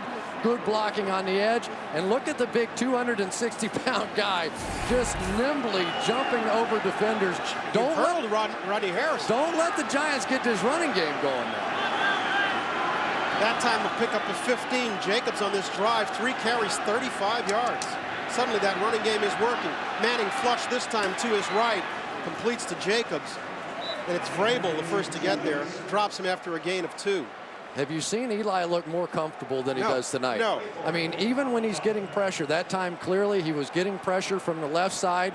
He very comfortably just sort of drifted out, found the guy. It's a nothing gain. It's a 2-yard gain, but it's a poised quarterback. And so you're saying, okay, the pressure isn't getting there. Maybe now we change strategy. Maybe now we go back and try and cover. And don't forget, Manning is a guy the last 5 weeks. This is a guy who's thrown 8 interceptions and lost 4 fumbles. Reuben Drones is checked in the ball game for Jacobs, and that's Drones getting the carry and not getting back to the line of scrimmage. Richard Seymour was the first to get there. Well, Richard Seymour was out for so much of this season, and when he gets back in the lineup, he is just a huge difference maker. That time he stunted down inside and ran right into that play, but on second down, that's huge. Now you open up a whole bunch of possibilities defensively. You can try and blitz, force them to throw a hot read, and still tackle them before they pick up the first down. But the Patriots have to get off the field in the red zone now. 2 for 2 the Giants are once they get inside the 20. You see 3rd and 9 from the 19. Manning rolling right. Manning with time into the end zone. Touchdown Giants. Burris.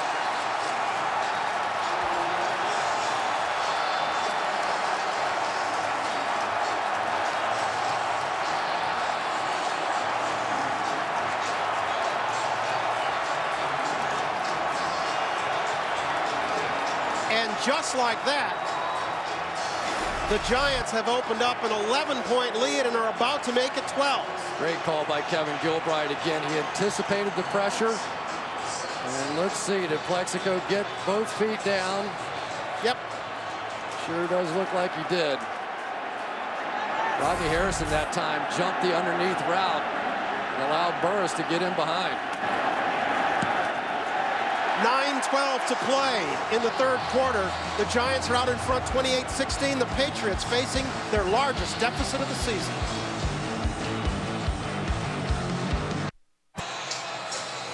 It was Asante Samuel, not Rodney Harrison, who jumped this route. Samuel has made so many big plays in his career, taking chances and getting himself out of position. There, he tried to jump the underneath route. He left the deep one open. Touchdown Giants. He did exactly what Toomer warned us about yesterday in our meeting. He said, Asante's good, but he tries to do his own thing sometimes. And so what do you do as an offensive team? You bait him with receivers underneath, that time Amani Toomer. This is Falk, 2 yards deep in his end zone. Falk bringing it back short of the 30, brought down at the 27-yard line. And so Tom Brady will have to come on and try to match Eli Manning, who has just taken his team 60 yards in 7 plays for a 28-16 lead.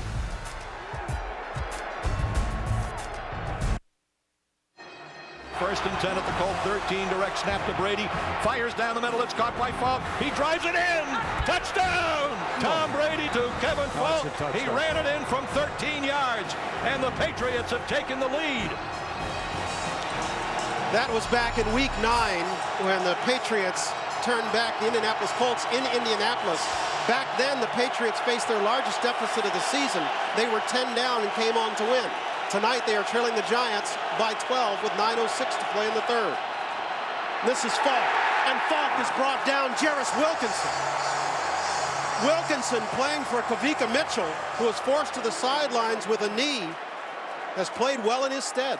Boy, Wilkinson's speed is just making all the difference in the world. He's just running through the backside of these plays. He's not even really supposed to be blocked. There's no way the tackle is going to get there. And his speed has just awakened this defense in the same way that Justin Tuck has playing the defensive tackle position. That was Ryan O'Callahan who tried to get to him, but he's just not going to move that big body fast enough to make that block. Loss of 2 on the play. and the Giant fans are into it. Brady with time swings it this side. That's Falk, and he doesn't get much. Antonio Pierce drags him down. Good coverage on the outside by Pierce. You get in some man situations. If your linebackers can cover the running backs out of the backfield, which is a very difficult proposition, it allows you to double the wideouts. So now you're taking away Moss, you're taking away Stallworth, and we haven't seen a whole lot of Wes Welker out here tonight either. Welker has 4 catches on the night, but all of them were early. I take that back, make it 6 catches. But all were early. We have not seen much of Welker. He's slot left. Moss is wide right. Brady with time, throwing for Watson. Caught, first down, Patriots. Well, Brady's getting a few shots that he hasn't taken many of throughout the course of this evening, and that was the plan for the Giants. They have to get contact on him. Even if they don't get sacks, they want to put him on his back. But Tom Brady is an absolute stud. He's standing in there to the very last second. He had to. That allowed Watson to get open down the field.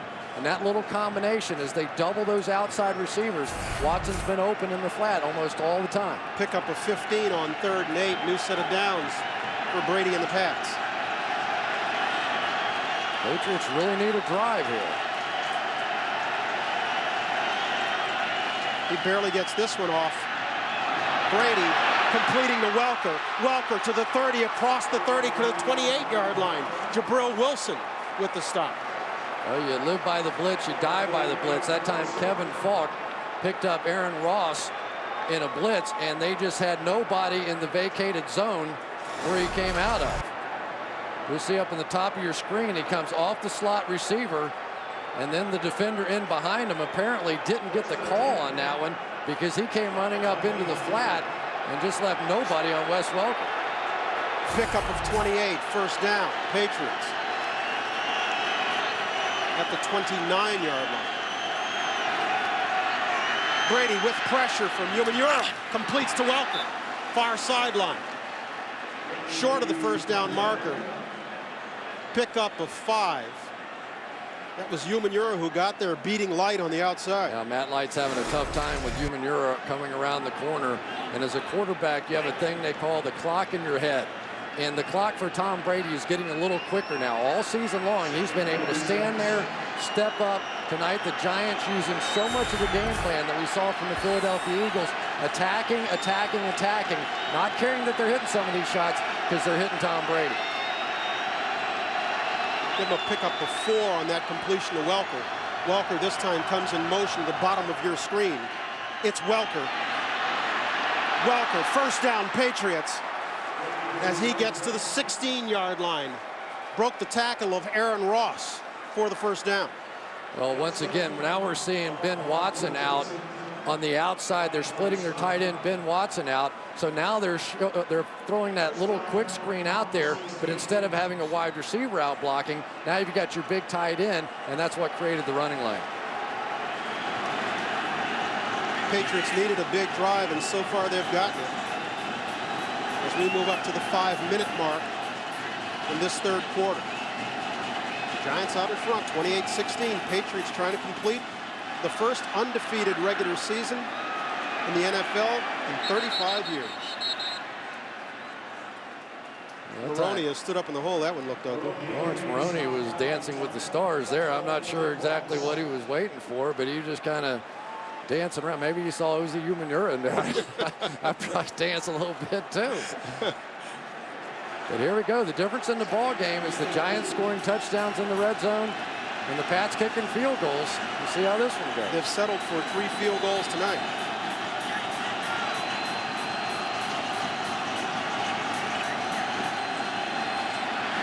Brady gets whacked in the head, throws into the end zone, incomplete. We've got a flag.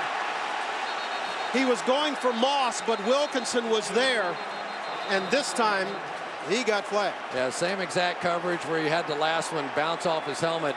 Wilkinson was there. All he had to do is turn his head around. He might have gotten an interception. Pass interference. Defense number 59. Automatic. First down. That was Michael Strahan who applied the pressure and actually gave Brady a whack to the head. Yeah, but you cannot live all night with Jarris Wilkinson on the outside covering Randy Moss. Really, he's right there. He's got it. He's in perfect position. But at some point, you've got to turn your head around and make the play. He's just trying to do the old face guard. Now, that's not a penalty the way he's doing it.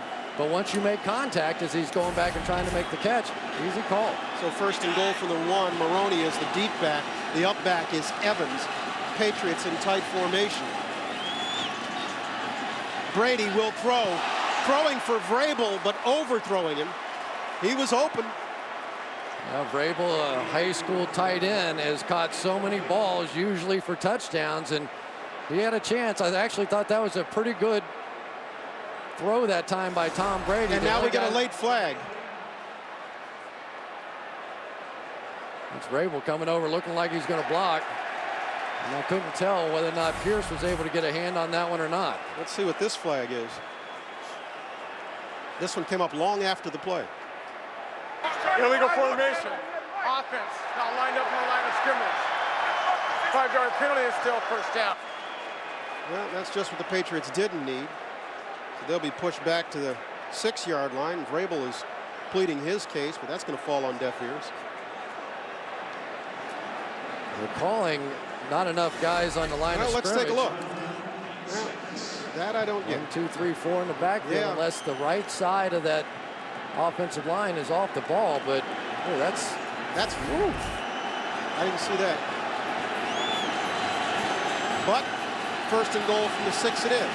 Moss comes in motion this side.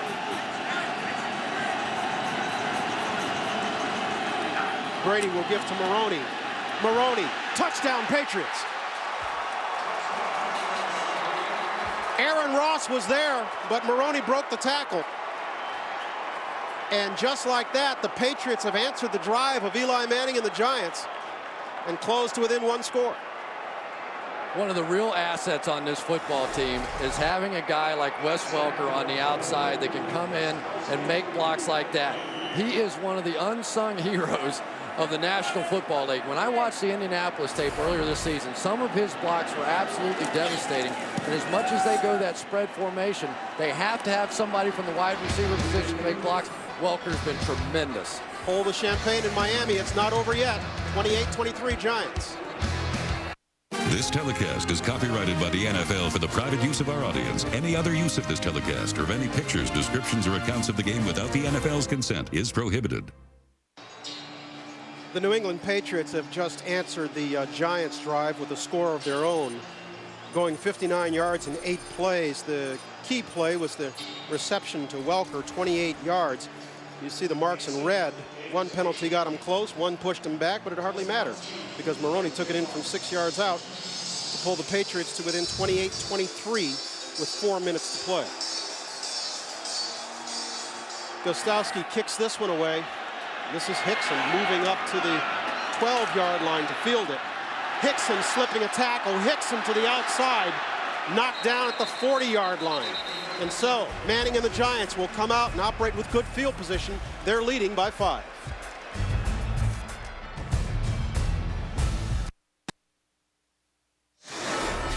Saturday Night Football on NFL Network is brought to you by Hummer, like nothing else. In the Meadowlands, the New York Giants are trying to pull an upset and doing a good job of it so far. Inside 4 minutes to play in the 3rd quarter, they're leading the unbeaten Patriots 28-23. As Manning tries to screen this side, Brandon Jacobs can't find the handle. It falls incomplete. Boy, I tell you, that is a huge drop right there by Brandon Jacobs. They had the perfect call on. They caught the Patriots in a safety blitz. Rodney Harrison coming up through the gap. They have a screen pass called away. This is looking like a monster play here, and he drops the football. That's tough.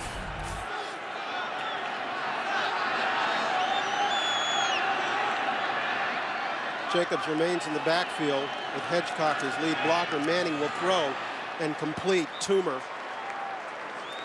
short of the first down marker and give him a pickup of perhaps 7.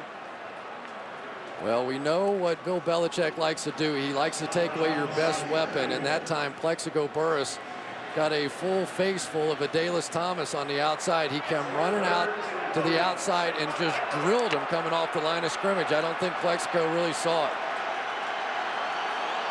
big down for Manning and the Giants. There's lots of time, but don't forget the Patriots just answered their scoring drive with one of their own. This offense has to stay on the field. Manning completing Toomer. First down, Giants into Patriot territory.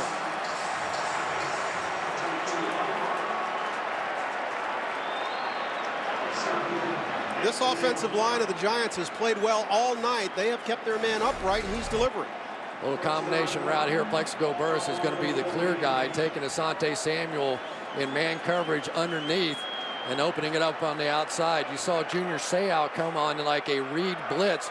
If Brandon Jacobs goes out of the backfield, he's got to go with him, but he was able to get a little pressure inside even with the coverage. Pick up off 10 on what was 3rd and 3, and this time Jacobs is knocked to the ground by Harrison as he tries off the right side. NFL Network is your home for the NFL Draft. Get complete gavel-to-gavel coverage of every draft selection and draft analysis too. The 2008 NFL Draft live on NFL Network this April. There are over 240 satellite, telco, and cable companies carrying NFL Network, so log on to iwantnflnetwork.com to find out who carries it in your area. Give Jacobs a pickup of 2. Manning, this time dropped in the backfield. Adalys Thomas, the huge loss for the Giants. Yeah, and that's that play you and I have talked about before, Manning's bad habit, which is he peels backwards instead of stepping up when he's got pressure. But the problem was he had so much pressure inside, he just forced him to run back into Adalys Thomas. That time, Junior Seau not on any kind of a read blitz whatsoever. Just bringing pressure. He didn't care what Jacobs did there. He knocked him off his feet, but Adalys Thomas, as Manning retreated, ran right into the sack. Our first sack of the game has left the Giants facing a 3rd and 22. Now back on their own 45. Manning barely gets this one off. Harrison pressures him, completes it to Jacobs, and Jacobs can be far short of the markers as he drags tacklers to the 46-yard line. Junior Seau, the first to get there. Well, I haven't seen the Patriots bring in as much pressure as they're bringing tonight on Eli Manning, and now this is going to be the challenge for Eli. This is if he has a bit of a flaw, in my opinion. Sometimes when guys are really coming hard after him, and this is a screen, obviously you throw away from that a little bit, but you got to stand in there. You got to take some shots and deliver the ball, and I guarantee you in this 4th quarter, he's going to see a lot of that because it's starting to work for the Patriots. The Giants bring Fiegels on, high snap, no problem. Fiegels angling this one for the far corner. Let's see where they mark it. He keeps walking, brings it back to almost the 18-yard line. Let's take a look at those big games that are on tap tomorrow. We had a chance to do the NFC a little bit earlier, and we kind of dismissed the AFC, but it's pretty simple, really. If the Titans win, they're in. If they don't, the Browns are in. Yeah, and the Chargers and Steelers playing for the 3 and 4 seed, and the significance of that, if the Chargers can win, they hold the 3 seed, and they wouldn't see the Patriots until the championship game. Oh, they just get the Colts. So, thank you. Yeah, but for the Colts tomorrow, we know they're not going to play their guys throughout the course of the game. But with Marvin Harrison coming in early, could they score 3 touchdowns in the first half and then hold on? They'll certainly want to get him some work with Manning. Yeah. And, of course, where Manning goes, all the starters in the offensive line will go. Big drive now for Brady and the Patriots. He dumps this one off to Falk. And Falk is brought down by the very busy Jarris Wilkinson. Well, you know, against a spread type of formation, Wilkinson may be the guy you want in there because he's a little better in space. And with that, the Patriots seem content to let the 3rd quarter final seconds tick away. And they will. They'll change ends. We'll see what Belichick and the Patriots can come up with. They're facing a 28-23 deficit. 1 quarter to a perfect season. We're back after this.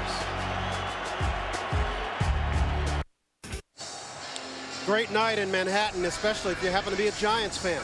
Don't forget, NFL Network is where football season never ends. NFL Total Access has the latest news and information from around the league, featuring exclusive team cam access all year long. That's NFL Total Access, Monday through Saturday at 7 Eastern. Of course, it's only on NFL Network.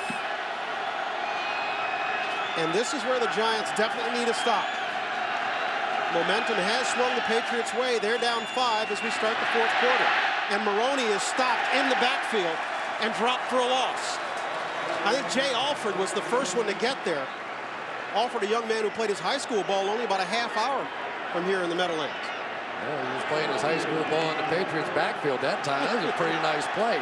You know, and one of the things we haven't seen Tom Brady do tonight is hit a long pass play. They have 7 straight games now with at least one completion over 40 yards, but the Giants are keeping them in front of them, not giving up the big plays. No catches for Moss in the third quarter.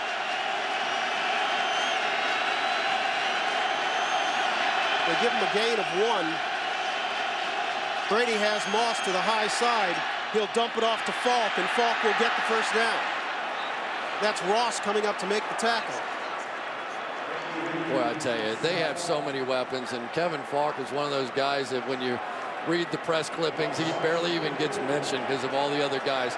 That was a simple little dump off. That was a 3-yard pass with everybody off on the left-hand side with that trips formation, basically saying, listen, big guy, you have to go fight for this first down. And he has done time after time after time throughout his career.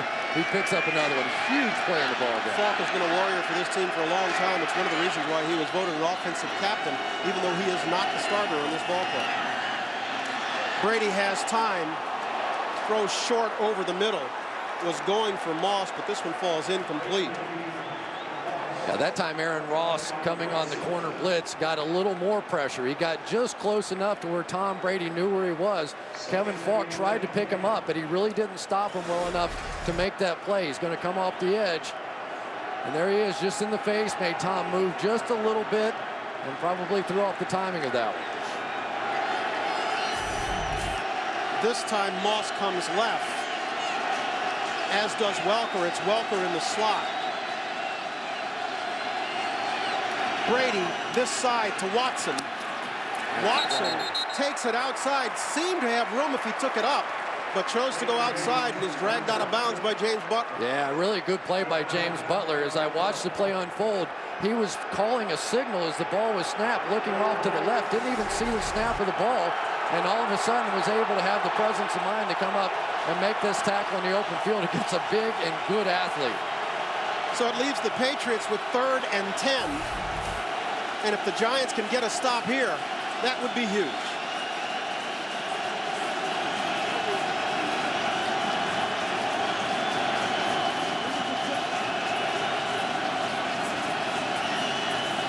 Brady's not going to beat the play clock.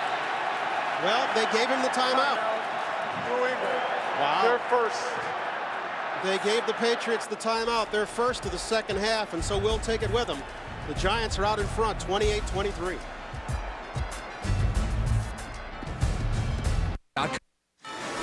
Saturday Night Football on NFL Network is brought to you by Expedia, now the official travel sponsor of the NFL. Go with confidence. Coors, brewed with Rocky Mountain water. Always Coors, the banquet beer. The play clock is going to go to 0, but know this, the official is looking at the clock, and then he looks down. If it's close at all, they're going to give the quarterback the benefit of the doubt. That is the correct call. Big down in this ball game. 3rd and 11, just inside 13 minutes to play in regulation. The Patriots down by 5, trying to keep their undefeated season alive. Incomplete, intended for Randy Moss. This one was high. Moss couldn't come down with it. Ryan, one of the differences in this game, based on what I saw a week ago with the Miami Dolphins, they played the same sort of coverage, but these guys are much more in their face now. Sam Madison on the line of scrimmage. He sees him go up. He's there to make the play. That's a close one for Randy Moss, just a tad high, but that pressure in their face has made a difference tonight for the Giants. Chris Hansen gets this one away. R.W. McQuarters will field it at his 28. He's dropped right there. And so the Giants will come and try to take some time off this clock. Time's wasting away. Patriots' undefeated season perhaps going by the boards. You can see the graphic there. Of course, the Patriots have overcome those deficits each and every time. But this is the list they're trying to add their name to. The Bears in 34 and 42 wound up the regular season undefeated, but lost the NFL championship. The Miami Dolphins 35 years ago went 14-0 in the regular season. Of course, completed it with a Super Bowl win in Super Bowl VII to go 17-0. Patriots tonight trying to go 16-0, complete their regular season. Manning loses the handle on first down. Well, they saw enough of that last week in Buffalo. All the issues. 5 times he fumbled it, right? Yeah. Lost 2 of them. And for Tom Coughlin, he and Bill Belichick coached on the same staff here in New York. And for Bill Belichick, what must be going through his mind? He loves this place. He loves what the Giants stand for, what they meant for him in his life. And here he comes back in trying to get an undefeated season, and the Giants are playing like this. Manning will throw far side, short. Plaxico Burress. Adalys Thomas may have gotten a hand on that one, may have ticked it. It'll leave the Giants with 3rd and 11. And once again, now we're seeing more and more and more as this game goes along that pressure is becoming the solution here for the Patriots. Adalys Thomas, the free agent that came over for the Ravens, and thank goodness he did because of the injury to Roosevelt Colvin. He went from being an inside linebacker to an outside linebacker. In every single game, when you watch him on tape, you're seeing him getting more and more comfortable out there. Huge down for the Giants offense. And they'll talk about it. Boy, this is an ugly series right here for the Manning Giants. will go to the sidelines with 12:19 to play in regulation. Giants clinging to a 5-point lead. Direct snap to Brady. Looking, pump fakes, fires left. Caught in the far corner. Jabbar Gaffney right in the left corner of the end zone. Oh, baby. 4 weeks ago, that's how close the Patriots came to their first loss before turning back the Baltimore Ravens 27-24. And there are their 3 Pro Bowl linemen trying to figure out what's going on here. Big down for the Giants. 3rd and 11. They lead by 5.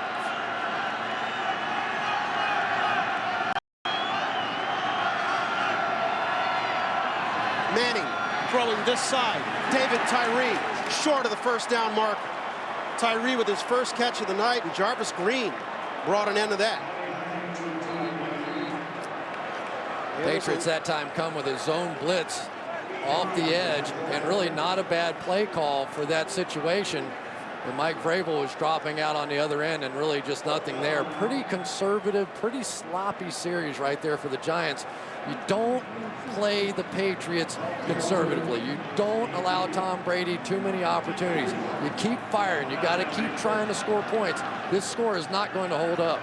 Manning lost the handle on first down. The second down pass was deflected by Adalys Thomas, and that third one left Tyree way short. Wes Welker fields this punt and is dropped at the 34-yard line. And so Tom Brady, what did you say, in Tom we trust? He comes back on the field having completed 26 of 34 tonight for 235 yards, but he has only tied the record for touchdown passes in a season with Peyton Manning. He did that early in the ballgame. He still needs 1 to own the record all by himself. And you know how much he cares about that record Zippo. right now? You got that right.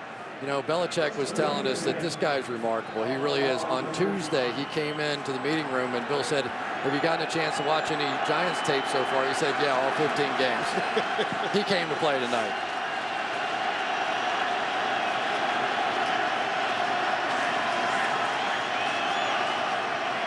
You know, the questions all week were for the Giants was who would play and how long. We got the answer. Everybody and all night. Brady will throw this one, aiming for Welker, incomplete. I thought the best thing that we found out yesterday was Brady said, give you an idea of how excited he and his teammates are, he brought a video camera along. First time ever on a road trip, he brought a video camera because he thought tonight perhaps had the potential to be something special, and he wanted to record it. Yeah, and he may be thinking, why did I do that? I've jinxed myself here, but he did. He said this is so special to all of us if we have a chance to do this. And let's face it, if they're going to do this, it's going to be number 12. He's got Moss matched up against Madison. He's got Moss down the field. Moss in and out of Moss's hands at the 15-yard line. Well, there's something you don't see every day. Jabril Wilson fell down in the coverage. Oh, my. And all Randy had to do was stop and wait. Now, this is not an easy catch, but this is certainly a Randy Moss catch. He runs right by Wilson. He does have to flip his head around, which is probably the toughest thing for a receiver to try and do and pick up that ball. The big money guys make that play right there. That is a killer drop. Leaves the Patriots with 3rd and 10. Brady with time. Going back again to Moss. Touchdown, Patriots.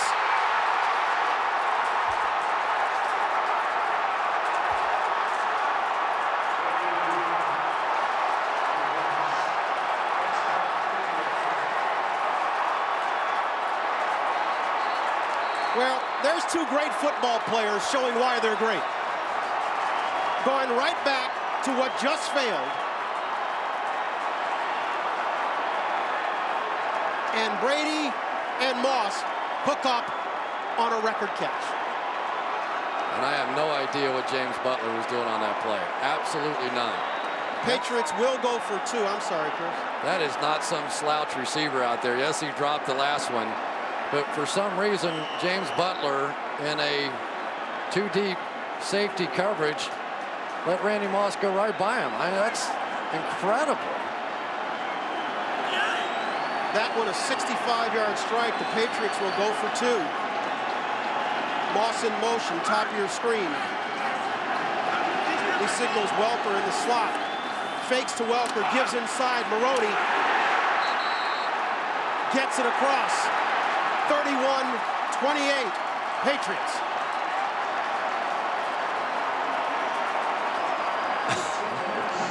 Wow. Well, congratulations, Tom. Congratulations, Randy. And maybe congratulations, New England Patriots. Oh, my goodness, 50 touchdown passes. I just, you know, it's absolutely incredible what he's been able to do. You now have Peyton Manning. You now have Dan Marino.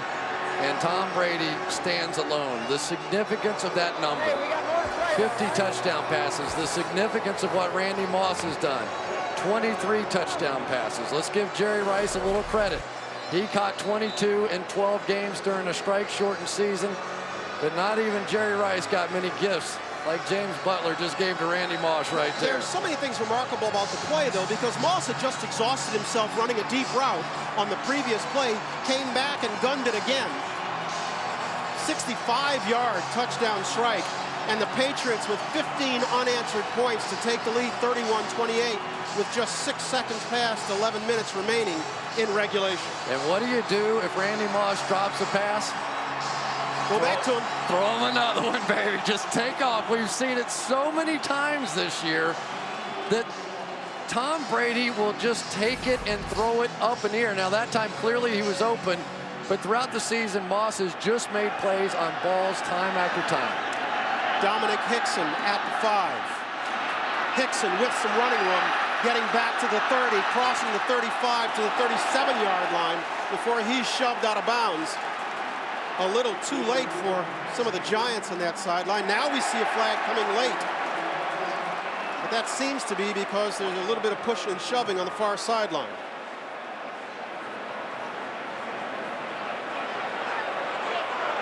One of the Patriots tacklers got there aggressively and a little bit late, a little too late for the Giants' liking. They're saying that was Brandon Merriweather who shoved Hickson out of bounds. But the flag came late.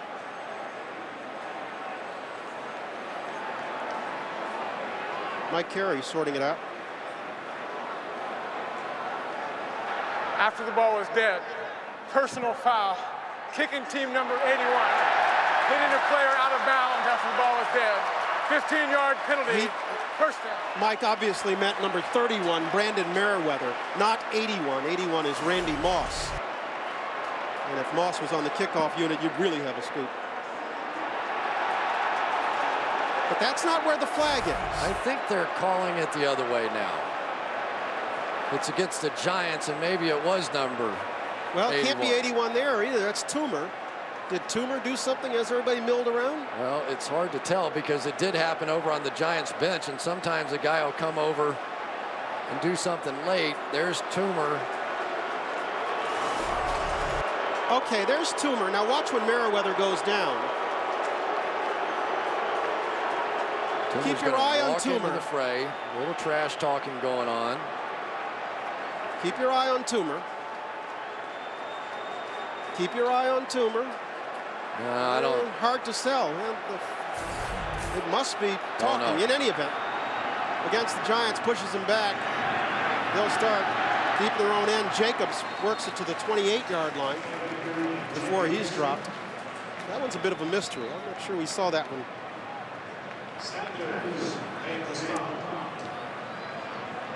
Tom Brady with his pads back on. He just knows what he had to do there. Get a little more comfortable, but I don't think there's any way in the world with this chance of history here tonight and going 16-0, you're getting Tom Brady out of the game at this point.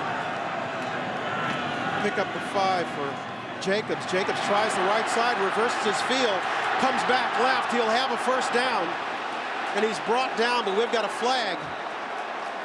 This one could be coming back. Yeah, Ellis Hobbs is saying Amani Toomer did something illegal there as he circled back the other way.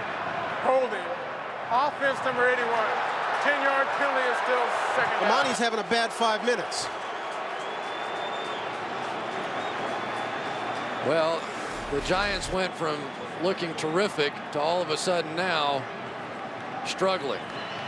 See if we get a jersey pull out of that one. Yeah, I'd say that's a little bit of a grip. Like he had a handle underneath the shoulder pads and kind of a veteran move. Not that I never did one like that myself.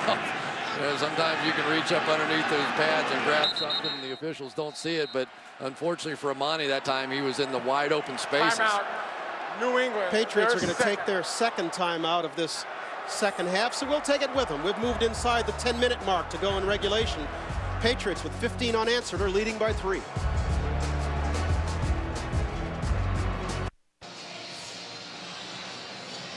I heard him saying Namath, Bradshaw, Montana, Collinsworth. Yeah. They're gonna include your catches in those 2 Super Bowls, yes?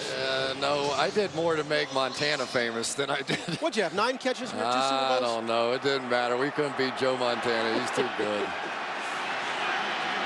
2nd and 7 for Manning and the Giants. We've moved inside the 10-minute mark. He'll fake to Jacobs, and he'll throw far side over the head of Plaxico Burress. Picked off by Ellis Hobbs. Did he get him down? Yes, he did. Patriots ball game, first turnover of the night. And I think it was really Rodney Harrison who made that play. He got juked initially by Burress, but then he ran back underneath the throw, and as he did that, Eli had no choice to throw it up over the top, and Hobbs is the one that makes the play. Watch number 37 running underneath that throw, and as Eli tried to drop it in the bucket over the top, there was Hobbs to make the interception. Boy, is this game turned in a hurry. The New England Patriots fell behind 28-16. Since then, this ball game has been all theirs, particularly all Mr. Brady's. They've scored 15 straight. They've got the ball just on their side of midfield. As Brady throws far side and completes Dante Stallworth, first down Patriots. How good is that? And suddenly everything going New England's way. How did Tom Brady ever see this when he's looking left all the way, and all of a sudden somehow under tremendous pressure he's able to step up and throw all the way across his body to the right side. Watch him looking left. He's under pressure. Oh yeah, I know where Stallworth is. Out there without even seeing if he's open or not. The guy's remarkable. He really is remarkable. Brady on the night, 28 of 38 for 317 and 2 scores. No sacks, no interceptions. Well, scratch that sack part. Reggie Torbor with the first sack of the night on Brady. Came through untouched. What happened? Well, now they're starting to take advantage, probably a little bit of the communication over on that side. It looked like Russ Hochstein just didn't see him coming in time. He makes a late reach to try and get Torbor, but there was enough of a gap. They keep trying to pressure these 2 gaps inside the A gap. A lot of times the Patriots in their protection will take 3 linemen one way, 2 the other, and it opens up a gap inside, and the Giants have been able to take advantage. And the Giants, that's their league-leading 53rd sack of the season. The Patriots are second in that department. They've gotten to Manning once tonight. Brady will throw this side. Welker retreats, fine running room, back to the 37-yard line. That was Aaron Ross, whose grasp he momentarily eluded.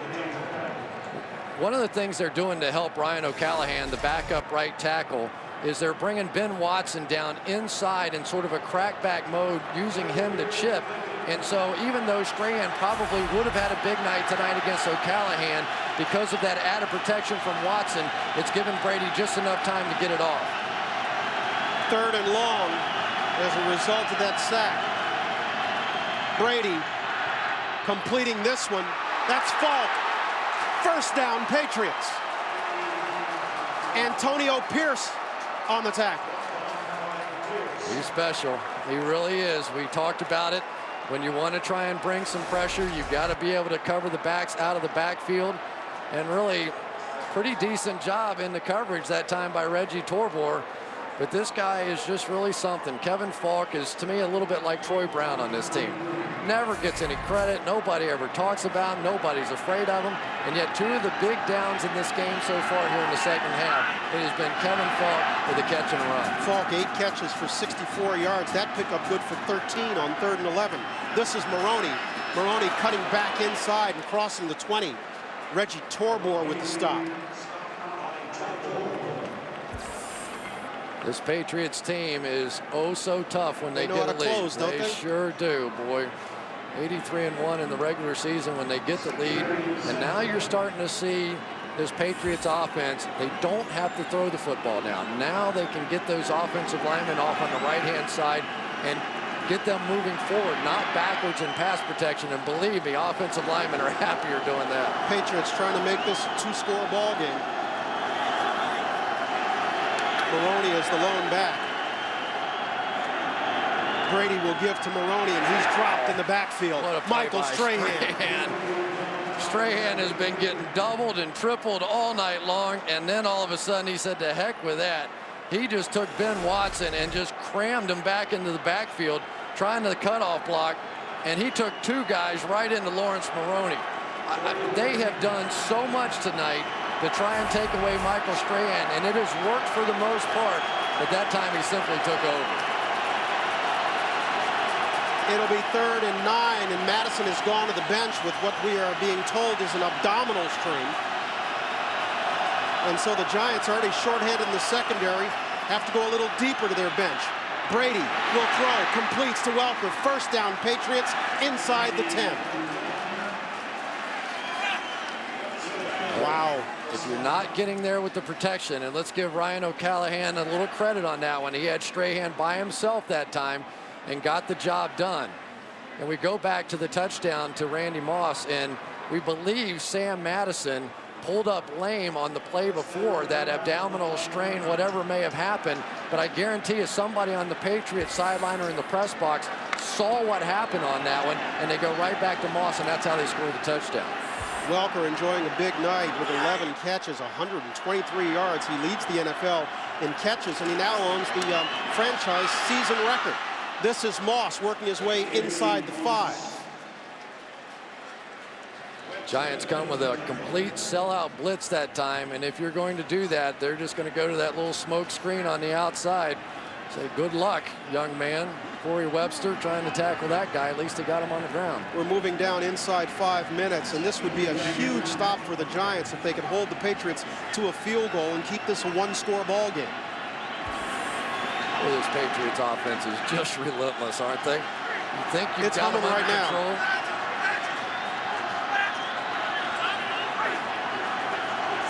Man coverage again. Nope, they back out of it. Maroney. Touchdown, Patriots.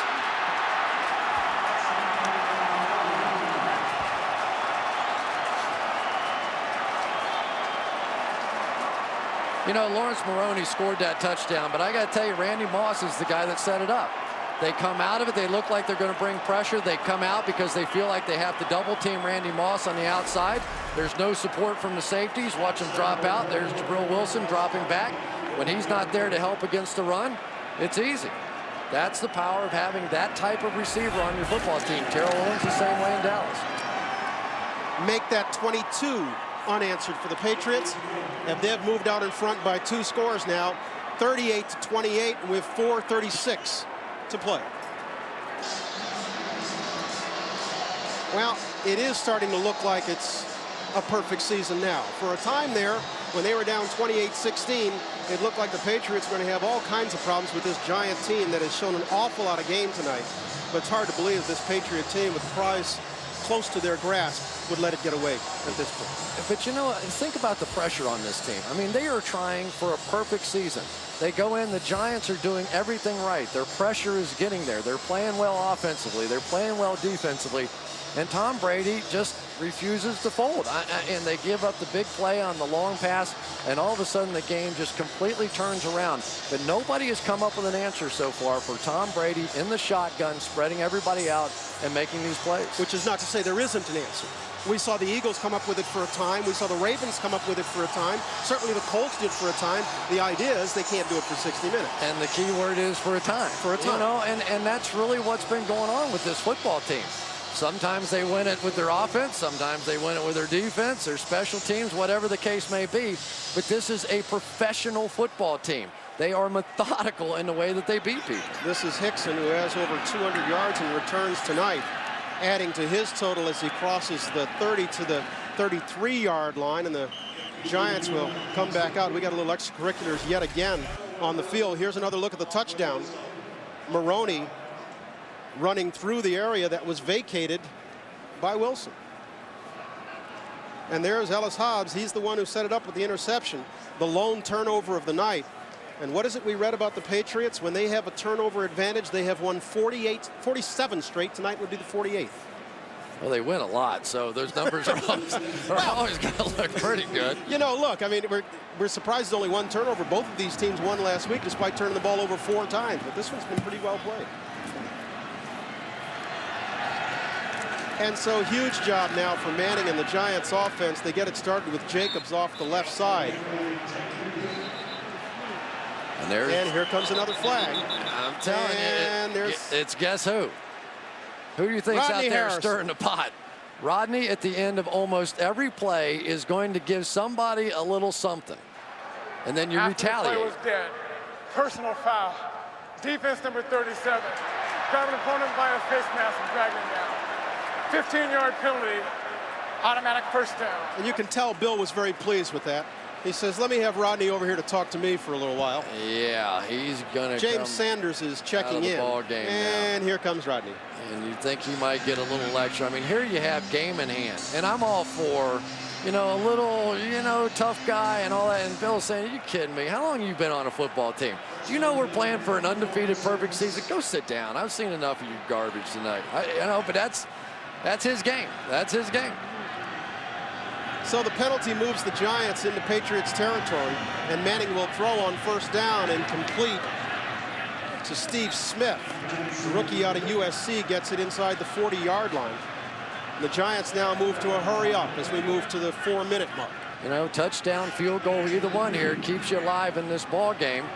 And Eli, as he gets into these 2-minute offenses, plays better. This is where he's at his best. He'll give to Jacobs. They'll try to keep the Patriots honest, but not very. Junior Seau has seen that once or twice. Junior Seau is saying, you kidding me? I mean, come on. I've seen that one a few thousand times. They're coming over. And when you watch these two guys on film, Seau and Bruschi, they never run themselves out of position. You know, they're never one of those guys that they're salivating and you see them quick run and they get the cutback. They play their position. They play their gaps, and they never give up the cheap one. If you're going to get one on this defense, you have to earn it. And the clock just ticking away, and the fans don't like this. Awful lot of time elapsed. Down to 3:15 as Manning throws and completes to Smith on the far side. First down, Giants. Ellis Hobbs making the stop. Well, one of the things the Patriots will do is they will give you somebody, as long as you're willing to throw it to the outside. That time they came on a blitz, straight man coverage, good throw by Eli, good read by Steve Smith. Giants have moved it to the 27-yard line. New set of downs for Manning in the offense. And again, an awful lot of time running off the clock. Manning steps up, throwing short for Amani Toomer. He couldn't quite step into that one. That'll stop the clock with 2:36 to play. I couldn't tell if Vrabel got his arm or not as he threw it. Maybe he went by and sort of knocked it out of his hand. It looked like maybe he got it jostled and he like shot putted this thing out of there. Vrabel's going to come around the corner as he resets here, he just doesn't get anything on this throw at all. And that was a touchdown-looking play right there. Give Vrabel at least a little credit on that one. But for Eli, he had a great opportunity. Mike Vrabel expressing some amazement that after 12 years in this league, he finally got his Pro Bowl selection. Very well deserved, too. Yep, good for him. He's played well. Giants with 2 timeouts, and they've still got the 2-minute warning to come. Manning will throw and complete to Jacobs, and why he didn't go out of bounds is anybody's guess. Well, he comes up short of the marker. Yeah, pretty nice job there by the Patriots taking away the outside, and you know what Jacobs saw. He saw the first down marker and trying to pick that up. Now they'll come back right to him again, I'm sure. Well, Manning will try to keep it himself and would seem to have enough for the first down. And it would appear that will get us to the 2-minute warning. It will. The Giants are in need of 2 scores. They're trailing at 38-28 in the Meadowlands. The Patriots are 2 minutes away from a perfect regular season. We're back to see it unfold after this.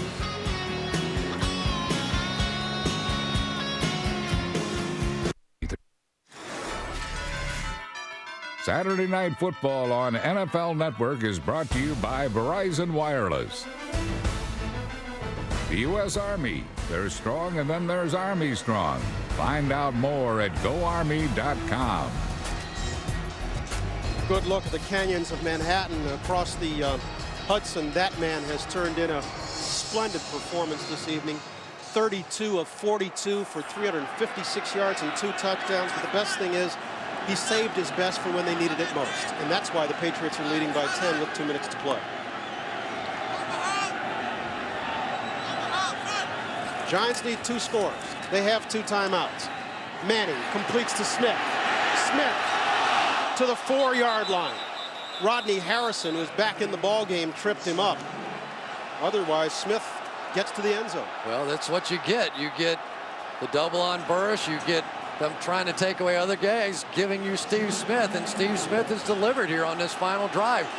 But the Giants got to go. You know, now they're kicking the football around, and boy, the clock is just ticking, and the officials are not going to stop it. The Giants are the ones that kicked it.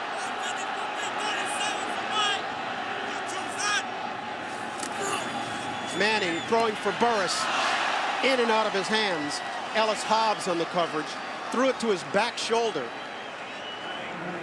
You know, you got a guy as big as Plexico Burris on the outside, and I understand the theory here. He's trying to get it into the back shoulder, but clearly he had position. If this ball is just a high arcer, Burris is going to make that play. So it'll be 2nd and goal from the 4. 1:16 to play. Remember, the Giants still have 2 timeouts. And now the Patriots are going to call timeout to talk about it. Timeout. New England, their 3rd and final. 30-second timeout. You heard Mike Carey. That's their 3rd and final of the half. Belichick clearly saw something he didn't want to face. Yeah, well, we know the rules by now. The coaches are allowed to call timeouts on the sideline for better or for worse, as we've seen throughout the course Probably for worse this season. Yeah, I've been a few of those, but you know, for Bill Belichick, this is a dream come true. I mean, this is a guy that grew up with his father. He idolized Don Shula. He was at the Annapolis at the Naval Academy, where his father, Steve, was a coach for so many years. As a boy, he sat by his father and watched game tape after game tape after game tape.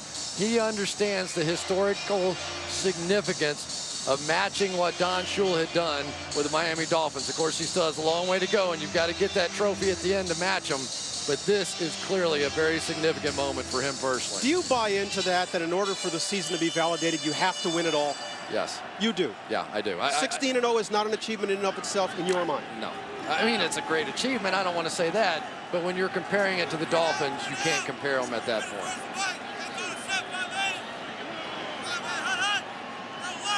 Patriots have had a chance to talk about it. 2nd and goal from the 4. Manning completing. Tyree with his 2nd catch of the night, but this one loses yardage. And the clock keeps ticking. Now the Giants stop it with 1:07 to play. Ellis Hobbs was there again. Man, Tyree's got to break that tackle. He has help coming on the outside. David Deal's coming out to get the block, and it looked like he just sort of stumbled. But even at the tail end of that, I'm not sure he ever had a knee down. Yeah, he did. Let me go back to this about the season not being a great season. Are you going to tell me that only one NFL team every year has a good season, has a great season, has a successful season? No, but if you want to put it in the category of the greatest team ever, which is I think what the discussion is, if they go 16-0 and lose in one of the playoff games, to me, that's not even close to what the Dolphins did. I mean, I know Dick Bonacani. I worked with him forever over at HBO, and he said it's incredible how the pressure continues to build, how every game, because then you look like you choked it away or something. You went 16-0, how could you not win a Super Bowl? So that pressure is going to continue to build in this team, but boy, with Tom Brady and company, they sure respond. Well, this has looked ugly for the last 30 seconds for the Giants. They're now at 3rd and goal. And Manning has Jacobs in the backfield with him. In this one, people are jumping all over the place.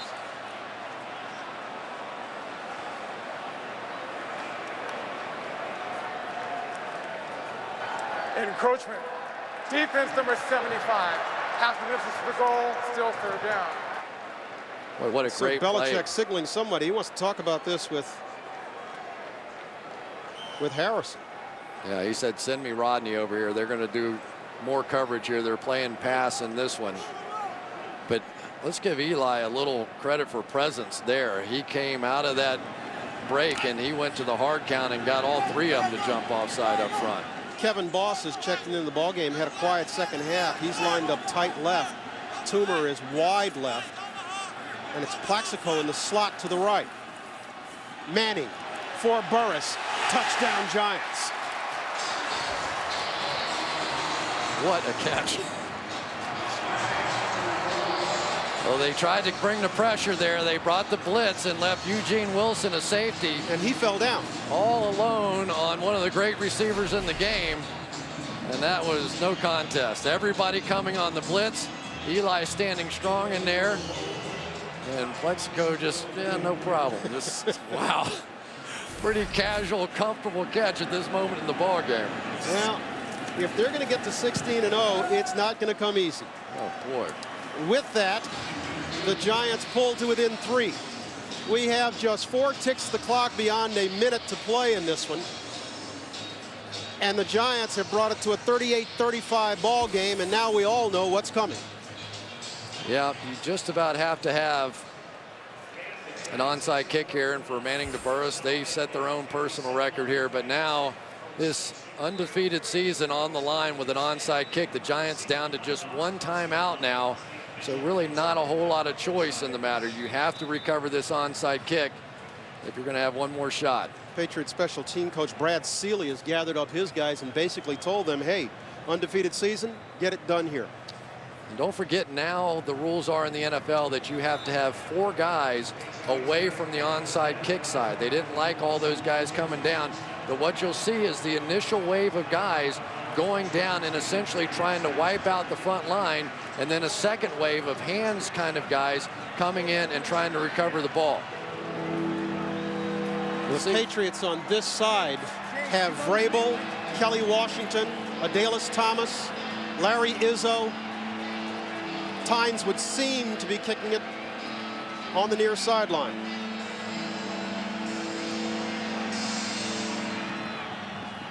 Vrabel. That should do it. Tynes tried to get a bounce and have this one bounce towards the Giants. Instead, it went right to Vrabel, and he went immediately to the turf, and that would seem to get it done. The Giants have just 1 timeout to stop the clock. Watch all these guys attacking. Instead of sitting back, they went and attacked the Giants and allowed Vrabel to come back in behind and make the play. The Patriots always the aggressor. Tremendous call there on special teams. And now you get to watch the clock tick just a little bit and dream of what is about to be. Patriots to the victory formation. And this one goes to the 101 mark as the Giants use their last timeout. Don't forget, coming up next on NFL Network, it's the Home Depot postgame show. We're going to have highlights, analysis, and post-game reaction from both teams. You know, to a man, when we talked to the Patriots, they said Bill Belichick told us at the beginning of the season that he would absolutely hold us to a higher standard, that he was on a crusade for good football. He knew with all the guys that he brought in here, there was no way that this team should have a bad season. And my goodness, look at what they've done with Randy Moss in and Wes Welker and all these guys.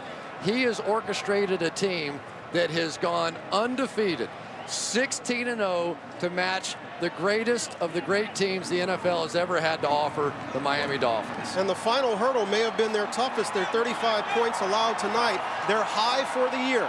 The Giants brought a lot of game into this one. They played their guys, and they played it to win, and they just came up a little short, 38-35. And for Bob Kraft, here's a guy that came into this organization in the 34 seasons before he got there. They made the playoffs 5 times. In the 14 seasons since he's been there, 10 playoff appearances, 4 Super Bowl appearances, 3 Super Bowl rings. Congratulations to the New England Patriots. They did it.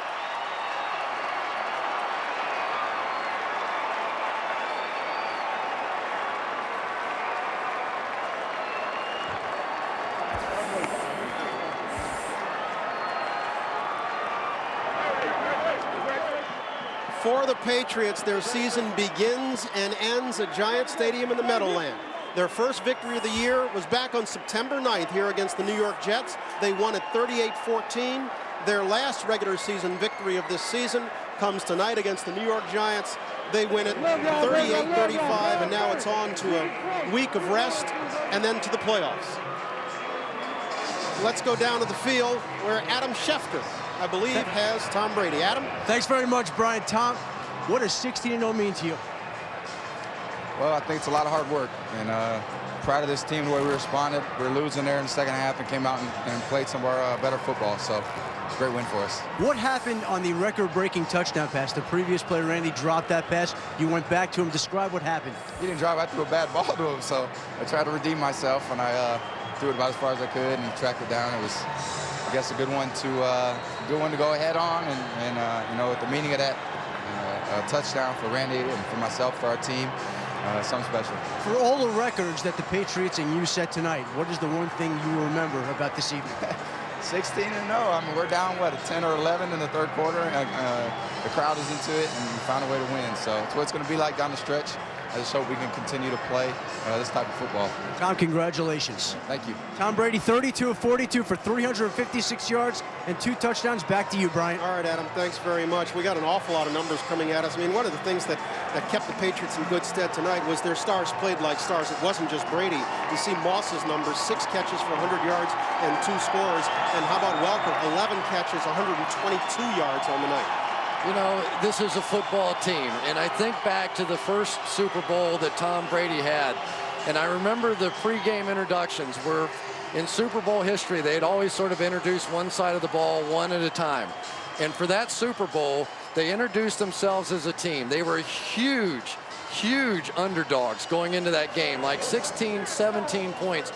And yet they fought, they scrapped, and this young guy, Tom Brady, at the end of that game, when everybody thought that he was just going to take a knee and play for overtime, comes out and drives them down the field for the game-winning touchdown, and he has been doing it ever since. You cannot give Tom Brady enough credit for what happened out here tonight. He was sensational. He said we were down, what, 10 or 11? Exactly, he was down 12. And with that, he turned around and ran off 23 straight, and the Patriots had their 16-0. And I guess he gets to use the camera in the locker room. He does now. get to use the camera in the locker room, like he needs more honors and more awards and more memories. You know, one of the things that he said to us last night that really stuck in my mind, he said, you know, we have a chance to win them all. But Tiger Woods, when he goes out for a golf tournament, he is just expected to win. And you have to be in that position to understand the pressure and what that means.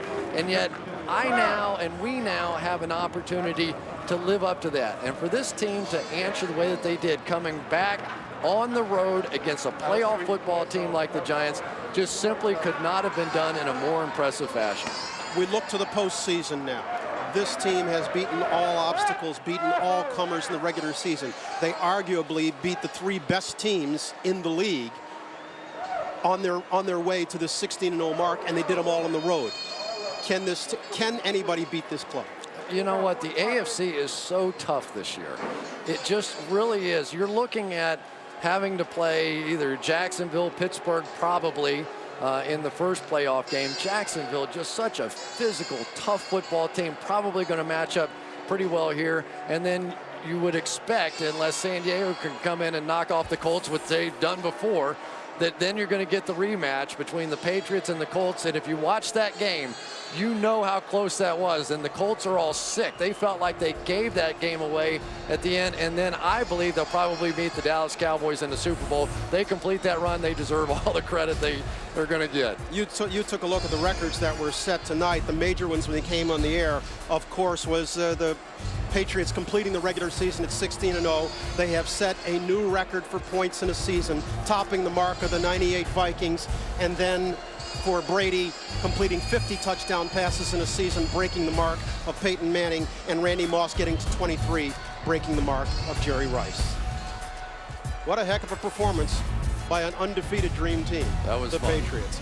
Coming up next on NFL Network, it's the Home Depot postgame show. Highlights, analysis, and postgame reactions. Our final score, 38-35 Patriots. For all the guys, I'm Bryant Gumbel, wishing you and yours a happy and healthy new year from all of us at NFL Network.